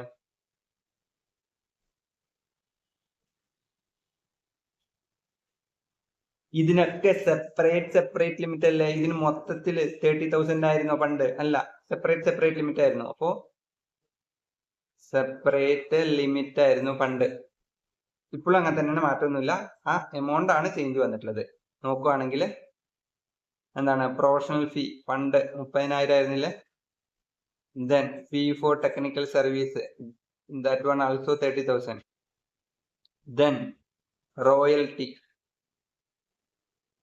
30,000 ആയിരുന്നില്ലേ? നോൺ കോമ്പിറ്റ് ഫീ എത്രയാണ്? അതും 30,000 ആയിരുന്നു. ബട്ട് ഡയറക്ടർ സിറ്റിംഗ് ഫീ എന്താണ്? ഈവൻ ഫ്രം ₹1 മുതൽ ടാക്സബിൾ ആയിരുന്നു. I mean TDS പിടിക്കണായിരുന്നു. ഓർമ്മയുണ്ടോ? അതായത് ഈ പറഞ്ഞ 4 ഐറ്റത്തിനും എന്താണ്? 30,000 സെപ്പറേറ്റ് ലിമിറ്റ് ഉണ്ടായിരുന്നു. ഇവന് മാത്രം എന്തില്ല? സെപ്പറേറ്റ് ലിമിറ്റ് ഇല്ല, ഡയറക്ടർ സിറ്റിംഗ് ഫീ. അതായത് അവനൊരു 10 രൂപ കൊടുത്താൽ അതോടുകൂടി TDS പിടിക്കും. ഓക്കെ അല്ലേ? നോ ചേഞ്ച് എന്താണ് വന്നിരിക്കുന്നത് നോക്കിക്കഴിഞ്ഞാൽ എക്സാക്ട്ലി സെയിം തന്നെയാണ്. ആ എമൗണ്ട് 30,000 അത് എത്രയായി? 50,000 ആയിട്ട് മാറി. So you need to learn. എന്ത് ലേൺ ചെയ്താൽ മതി? 30 പോയി എത്രയാക്കി? 50 ആയി. ഈവൻ ഡയറക്ടർ സിറ്റിംഗ് ഫീയിൽ ഒരു മാറ്റമില്ല. ഫ്രം ₹1 ഓൺവേർഡ്സ് TDS വരും. ഓക്കെ അല്ലേ? ഇനി 12 ഇനി എന്താണ്? സെക്ഷൻ 194L ഇതെന്തായിരുന്നു? കോമ്പൻസേഷൻ ഫോർ കമ്പൽസറി അക്വിസിഷൻ അല്ലേ? കമ്പൽസറി അക്വിസിഷൻ അല്ലേ? എത്രയായിരുന്നു പണ്ട്? 2.5 ലാക്ക് മുതലല്ലായിരുന്നു. ഇപ്പൊ അത് എത്രയാക്കി? 5 ലാക്ക് ആക്കി. So the change here is that ഒന്ന് 194I ഇതെന്തായിരുന്നു? റെന്റ് എങ്ങനെയാക്കി? ആദ്യം 2.4 ലാക്ക് പെർ ആനായിരുന്നില്ലേ? ഇപ്പൊ അത് 50,000 പെർ മന്ത് ആണ്. ഓക്കെ, നൗ 194J എന്തായി? ഇൻഡിവിജ്വൽ റേറ്റ് 50,000 ആക്കി. അടുത്തെന്താണ്? നമ്മളുടെ കമ്പൽസറി അക്വിസിഷനിൽ വരുന്നത് 2.5 ലാക്ക് ആയിരുന്നു. അതിന് മുകളിൽ വരുന്നതിന് TDS പിടിക്കണം. ഇപ്പൊ എത്രയാക്കി? 5 ലാക്ക്. അപ്പൊ അങ്ങനെ TDSൽ അത്യാവശ്യത്തിൽ നല്ല ചേഞ്ചസ് ഇല്ലേ? സോ നിങ്ങൾ നോക്കുവാണെങ്കിൽ ഇപ്പൊ 1 to 12, ഞാനിപ്പോ 12 വരെയല്ലേ എഴുതിയിരിക്കുന്നത്. ഈ 1 to 12 ഐറ്റത്തിലും ചേഞ്ചസ് വന്നിരിക്കുന്നത് എന്തിലാണ്? ഈ പറഞ്ഞിരിക്കുന്ന ലിമിറ്റിലല്ലേ ചേഞ്ച് വന്നിട്ടുള്ളത്? എമൗണ്ടില്. റേറ്റ് ഞാൻ ചേഞ്ച് ചെയ്ത് പറഞ്ഞിട്ടുണ്ടോ അതില്? ഇല്ല. നോക്കിക്കേ, ലിമിറ്റിലാണ് ചേഞ്ചസ് വന്നിട്ടുള്ളത്. ഈ പറഞ്ഞ 1 to 12 ചേഞ്ചസ് എവിടെയാണ്? Change in limit. അതായത് 2.5 ഉള്ളത് 5 ആയി എന്ന് പറഞ്ഞ പോലെ ലിമിറ്റിലാണ് ചേഞ്ചസ് പറഞ്ഞിട്ടുള്ളത്. കറക്റ്റ് അല്ലേ? ഇനി 13ാമത്തെ ഒരു ഐറ്റം നോക്കാം. 194D. നമ്മൾ 194D ഇവിടെ എഴുതിയിട്ടുണ്ട്. എന്തായിരുന്നു? Insurance commission. യെസ്. 194Dയിൽ എന്തായിരുന്നു? ആൾറെഡി 5% ആയിരുന്നു TDS പിടിക്കേണ്ടത്. ഇപ്പൊ അത് 2% ആയിട്ട് മാറി. അപ്പോ നിങ്ങൾ ഇവിടെ ശ്രദ്ധിക്കേണ്ട ഒരു പോയിന്റ് എന്താണ്? 194Dയില് 2 ചേഞ്ച് ഉണ്ട്. ലിമിറ്റിലും ചേഞ്ച് ഉണ്ട്, റേറ്റിലും ചേഞ്ച് ഉണ്ട്. ഓക്കെ അല്ലേ? അവിടെ ലിമിറ്റ് എത്രയായിരുന്നു? 15,000 20,000 ആക്കി. Same way rate എത്രയാക്കി? 5%ൽ നിന്ന് 2% ആക്കി. സോ 13 പോയിന്റ് എന്താണ് ഡിസ്കസ് ചെയ്തത്? 13th പോയിന്റ് എന്താ ഡിസ്കസ് ചെയ്തത്? Rate changes in rate. Sorry, change in rate. Okay അല്ലേ? ഇനി ഇവിടെ സെക്ഷൻ 194T ഒരു അമെന്റ്മെന്റ് വന്നിട്ടുണ്ട്. അതെന്താണ്? TDS on remuneration to partners. എന്താണ് ഇവിടെ വന്നിട്ടുള്ളത്? നമുക്ക് ഇതെന്താണെന്ന് നമുക്കൊന്ന് പെട്ടെന്ന് നോക്കാം. അതായത് പാർട്ട്നേഴ്സിന് കൊടുക്കുന്ന റെമ്യൂണറേഷൻ. പാർട്ട്ണർഷിപ്പ് ഫേം പാർട്ട്നേഴ്സിന് കൊടുക്കുന്ന റെമ്യൂണറേഷൻ. പാർട്ട്ണർഷിപ്പ് ഫേം ഉണ്ടായിരിക്കും. അവരെന്ത് ചെയ്യുന്നു? പാർട്ട്നേഴ്സിന് റെമ്യൂണറേഷൻ കൊടുക്കുന്നു. യെസ്. അപ്പൊ ഇവിടെ നോക്കുവാണെങ്കിൽ പേയർ, പൈസ കൊടുക്കുന്ന ആരായിരിക്കും? പാർട്ട്ണർഷിപ്പ് ഫേം ആയിരിക്കും. Of course. പേ ആരായിരിക്കും? പൈസ കിട്ടുന്ന ആരായിരിക്കും? പാർട്ട്ണർ ആയിരിക്കും. ഓക്കെ, റേറ്റ് 10% ആണ്. അതുപോലെ മോണിറ്ററി ലിമിറ്റ് എത്രയായിരുന്നു? 20,000 എക്സീഡ് ചെയ്ത് കഴിഞ്ഞാൽ വേണമായിരുന്നു. നൗ ഇവിടുത്തെ പോയിന്റ് എന്താണ്? നമുക്ക് ഇപ്പൊ പഠിച്ച TDS സെക്ഷൻ എത്രയാണ്? 194T അല്ലേ? 194T അല്ലേ? ഇനി അതുപോലെ 40B പറഞ്ഞിട്ടൊരു സെക്ഷനും ഉണ്ട്. എന്താ 40B സെക്ഷൻ? അതായത് നമുക്ക് റെമ്യൂണറേഷൻ PGBക്ക് പഠിക്കുന്ന സമയത്ത് റെമ്യൂണറേഷൻ എത്ര കണ്ട് അലോ ചെയ്യും എന്ന് പഠിച്ച ഒരു സെക്ഷൻ ഉണ്ടായിരുന്നില്ല 40B. ഒരു ബുക്ക് പ്രോഫിറ്റ് ഒക്കെ കണ്ടുപിടിച്ചിട്ട് 6 ലാക്ക് വരെ, 6 ലാക്ക് കഴിഞ്ഞ് അങ്ങനെ മിനിമം 3 ലാക്ക് എന്നൊക്കെ പറഞ്ഞത് ഓർമ്മ ഉണ്ടോ? 90%, 60% എന്നൊക്കെ പറഞ്ഞു പഠിച്ചത് ഓർമ്മ ഉണ്ടോ? ബുക്ക് പ്രോഫിറ്റ് കണ്ടുപിടിച്ചിട്ട്. യെസ്, അതാണ് 40B. ഇനി ഇത് രണ്ടും എന്താണ്? സെപ്പറേറ്റ് സെക്ഷൻ ആയിട്ട് നിങ്ങൾ ട്രീറ്റ് ചെയ്യണം. പറഞ്ഞു വന്നത്, അതായത് ഫോർ എക്സാമ്പിൾ നിങ്ങൾ 1 ലാക്ക് റെമ്യൂണറേഷൻ ആർക്ക് കൊടുത്തു? പാർട്ട്ണർക്ക് കൊടുത്തു. ഇനി നിങ്ങൾ ബുക്ക് പ്രോഫിറ്റ് ഒക്കെ കണ്ടുപിടിച്ചിട്ട് ഓക്കെ, ഇവിടെ 10 ലാക്ക് ആക്കാം. 10 ലാക്ക് കൊടുത്തു. ബുക്ക് പ്രോഫിറ്റ് ഒക്കെ കണ്ടുപിടിച്ചിട്ട് നിങ്ങൾ കമ്പ്യൂട്ട് ചെയ്തപ്പോൾ നിങ്ങൾ എത്തിയത് എത്രയാണ്? 40Bയിൽ അലൗഡ് ആയിട്ട് നിങ്ങൾ എത്തിയത് എത്രയാണ്? 8 ലക്ഷം ആണെന്ന് വിചാരിക്കുക. So for 194T purpose you need to take 10 lakh. 10 lakh of course ഇതിനെ എക്സീഡ് ചെയ്ത് പോയല്ലേ? അപ്പൊ അത് for 40B purpose you can take 8 lakh. So ഇതെന്ത് ചെയ്യരുത്? ഇന്റർചേഞ്ചബിളി യൂസ് ചെയ്യാൻ പാടില്ല. ഇത് രണ്ടും സെപ്പറേറ്റ് സെക്ഷൻ ആണ്. ആക്ച്വലി നിങ്ങൾ എത്രയാണോ കൊടുത്തത് അതാണ് 194T വരിക. ഇനി അലൗഡ് എത്രയെന്ന് 40B വെച്ചിട്ട് നിങ്ങൾ കാൽക്കുലേറ്റ് ചെയ്യാം. ഓക്കെ അല്ലേ? രണ്ടും സെപ്പറേറ്റ് ആണ്. ഇനി TDS വന്ന ചേഞ്ചസ് പോലെ TCS ചേഞ്ചസ് വന്നിട്ടുണ്ട്. TCS റേറ്റ് ചേഞ്ചസ് എന്തൊക്കെയാണെന്ന് നോക്കാം. 206(1) ചേഞ്ചസ് വന്നത് എന്തൊക്കെയാണെന്ന് നോക്കാം. ഓൾഡ് അതുപോലെ ന്യൂ. നമ്മള് ഒരു 5-6 ഐറ്റം പഠിച്ചത് ഓർമ്മ ഉണ്ടോ? Alcoholic liquor for human consumption, അതുപോലെ 10 ലീവ്സ് എന്നൊക്കെ പറഞ്ഞിട്ട് 10 leaves, timber, other forest produce, അതുപോലെ സ്ക്രാപ്പ്, മിനറൽസ്. ഓക്കെ അല്ലേ? നൗ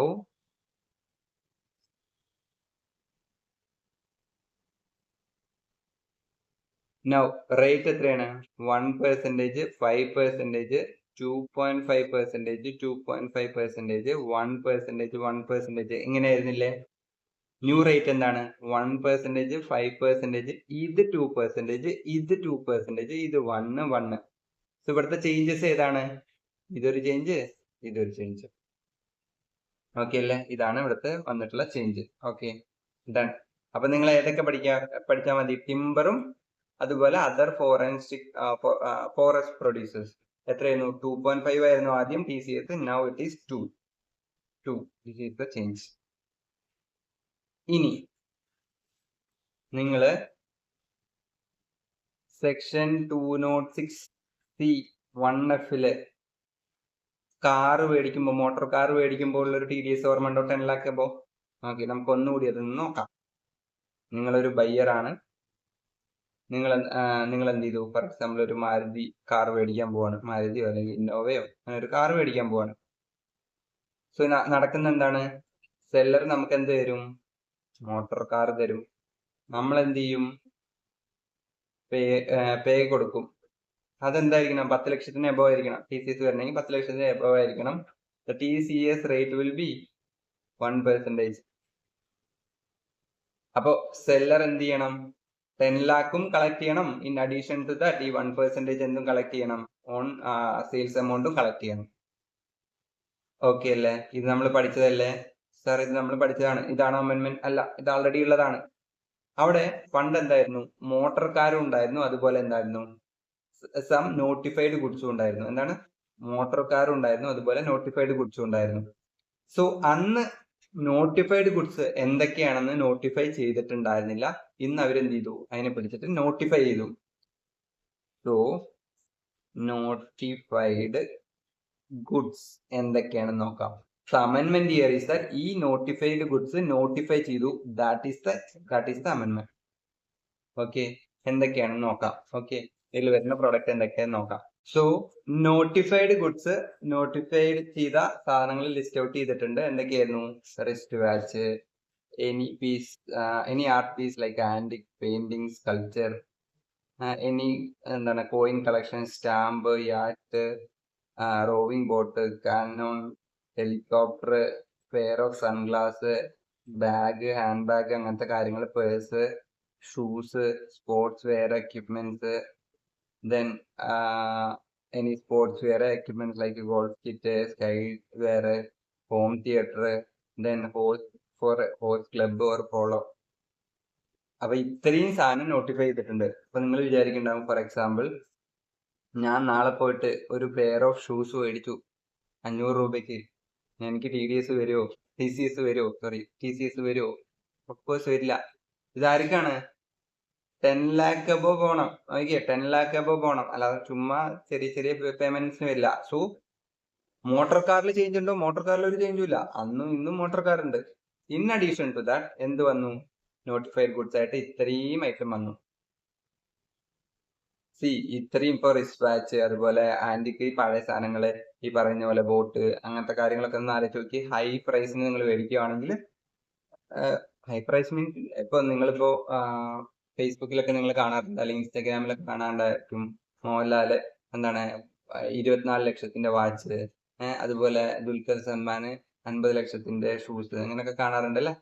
സോ ഇതൊക്കെ എന്താണ്, നോട്ടിഫൈഡ് ഗുഡ്സിന്റെ പർവിൽ വരില്ലേ, TCS കളക്ട് ചെയ്യണ്ടേ? യെസ്, അതാണ് ചേഞ്ച്. ഓക്കെ അല്ലേ.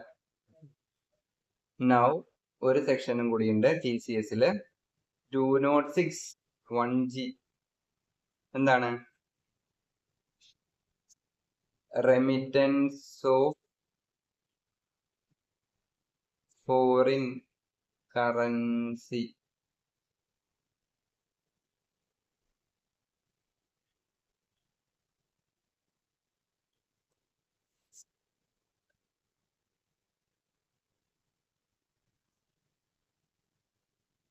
Authorised dealer selling forex under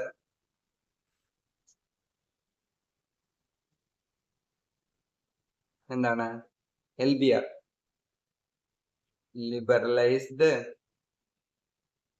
remittance scheme by RBI. ഇവിടെ എന്താ നടക്കുന്നത്? നിങ്ങള് ഫോറിൻ കറൻസി ഫോറിനിലോട്ട് റെമിറ്റ് ചെയ്യാൻ പോവാണ് അല്ലെ, ഫോറിൻ കറൻസി റെമിറ്റ് ചെയ്യാൻ പോകുന്നതാണ്. അപ്പോ നിങ്ങളൊന്ന് ആലോചിച്ച് നോക്കിയേ, ഇന്ത്യയെ സംബന്ധിച്ചിടത്തോളം ഫോറിൻ കറൻസി ഇന്ത്യയിൽ നിന്ന് പോകുന്നത് അത്ര നല്ല കാര്യമില്ലല്ലോ. യെസ്, അപ്പൊ അവിടെ എന്തുണ്ട്? TCS വരുന്നുണ്ട്. So first point, no TCS on remittance up to എത്രയാണ്? 10 lakh.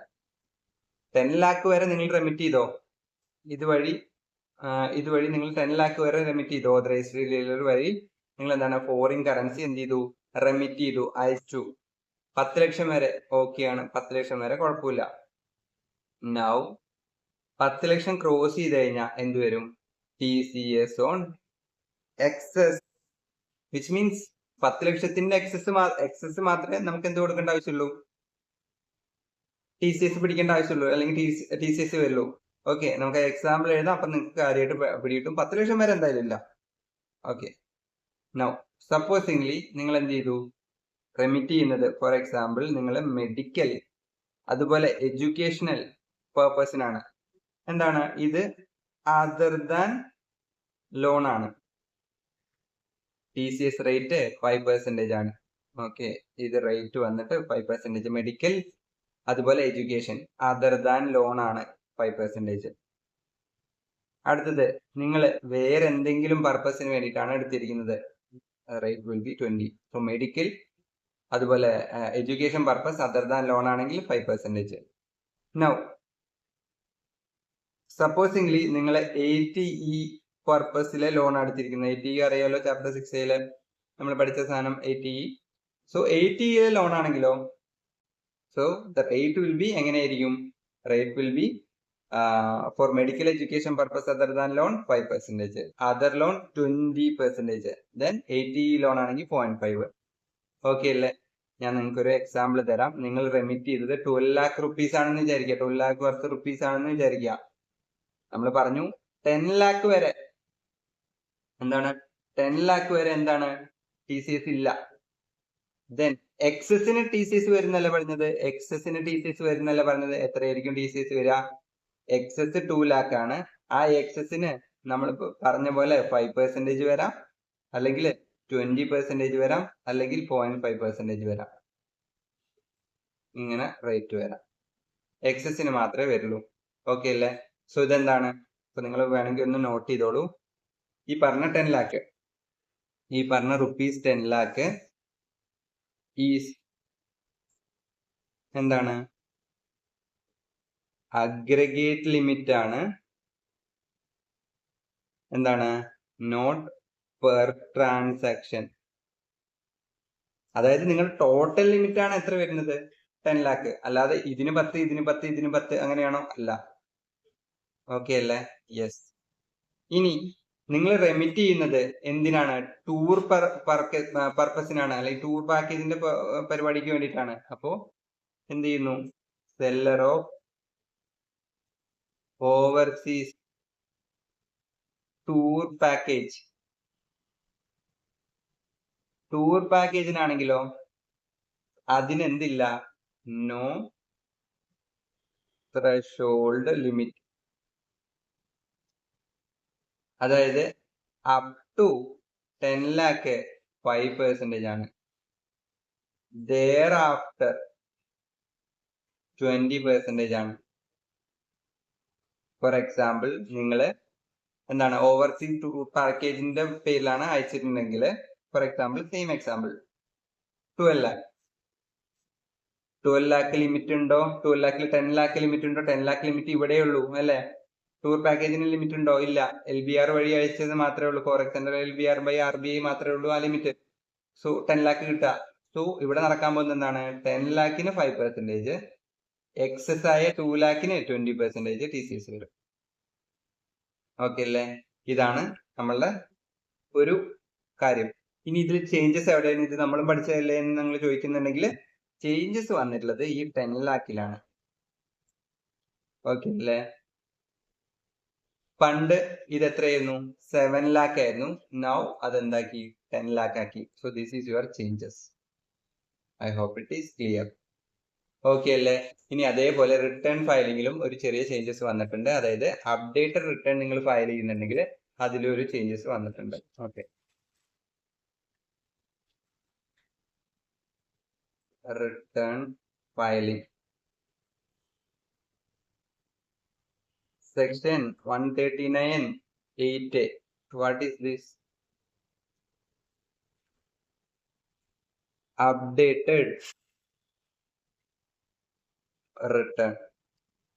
Updated return. എന്തായിരുന്നു അപ്ഡേറ്റഡ് റിട്ടേൺ? സപ്പോസിംഗ്ലി നമ്മള് പ്രീവിയസ് ഇയർ 25-26 നിൽക്കുന്ന ഒരാളാണെങ്കിൽ നിങ്ങൾക്ക് end of the assessment year കഴിഞ്ഞ്, end of the assessment year എന്ന് പറഞ്ഞു കഴിഞ്ഞാൽ എന്താണ്, പ്രീവിയസ് ഇയറിന്റെ കഴിഞ്ഞ അസസ്മെന്റ് ഇയറിന്റെ എൻഡ്, അതായത് 31st മാർച്ച്, ഇവിടുത്തെ കേസിൽ 31st മാർച്ച് 2027. അത് കഴിഞ്ഞ് 2 കൊല്ലത്തേക്ക് നിങ്ങൾക്ക് എന്ത് ചെയ്യാം? 28-29 എന്ത് ഫയൽ ചെയ്യാം? അപ്ഡേറ്റ് റിട്ടേൺ ഫയൽ ചെയ്യാം. അതായത് ഇതുവരയ്ക്കും നിങ്ങൾക്ക് എന്ത് ഫയൽ ചെയ്യായിരുന്നു? 139(8) ഫയൽ ചെയ്യാമായിരുന്നു. Now what is the amendment? This is the amendment. ഇത് അമെൻഡ് ചെയ്തിട്ട് എങ്ങടാക്കി? 2 കൊല്ലം കൂടി. അപ്പൊ അതിനർത്ഥം എന്താണ്? നോക്കിക്കേ, എനിക്ക് ഇനി അപ്ഡേറ്റ് റിട്ടേൺ എത്ര കാലം കൂടി ഫയൽ ചെയ്യാം? 4 കൊല്ലത്തേക്ക് കൂടി ഫയൽ ചെയ്യാം. ഓക്കെ അല്ലേ? നൗ 139(8) എത്രയ്ക്കാക്കി? 4 ഇയേഴ്സിലേക്കാക്കി. അപ്പൊ what is the അമെൻമെന്റ്? This is the അമെൻമെന്റ്. Previously it was 2 from the end of assessment year. Now it is 4 from the end of assessment year. 4 കൊല്ലാക്കി update ചെയ്തിട്ടുണ്ട്. നൗ നിങ്ങൾ 4 കൊല്ലാക്കി എന്ന് നിങ്ങൾക്ക് മൈൻഡിൽ വരുമ്പോൾ ഒരു കാര്യം കൂടി നിങ്ങളുടെ മൈൻഡിൽ വരും. എന്താണ് സാർ, അന്ന് അഡീഷണൽ ടാക്സ് നമ്മൾ പേ ചെയ്യേണ്ടി വന്നിരുന്നില്ലേ? 12 മാസം, പിന്നെ 12 to 24, 24 to 36 അങ്ങനെ കൂടി വരില്ലേ? അതായത് അഡീഷണൽ വന്ന 3-4 കൊല്ലത്തും കൂടി അഡീഷണൽ വരില്ലേ? ഇങ്ങനെ ഒരു ഡൗട്ട് ഇല്ലേ? സോ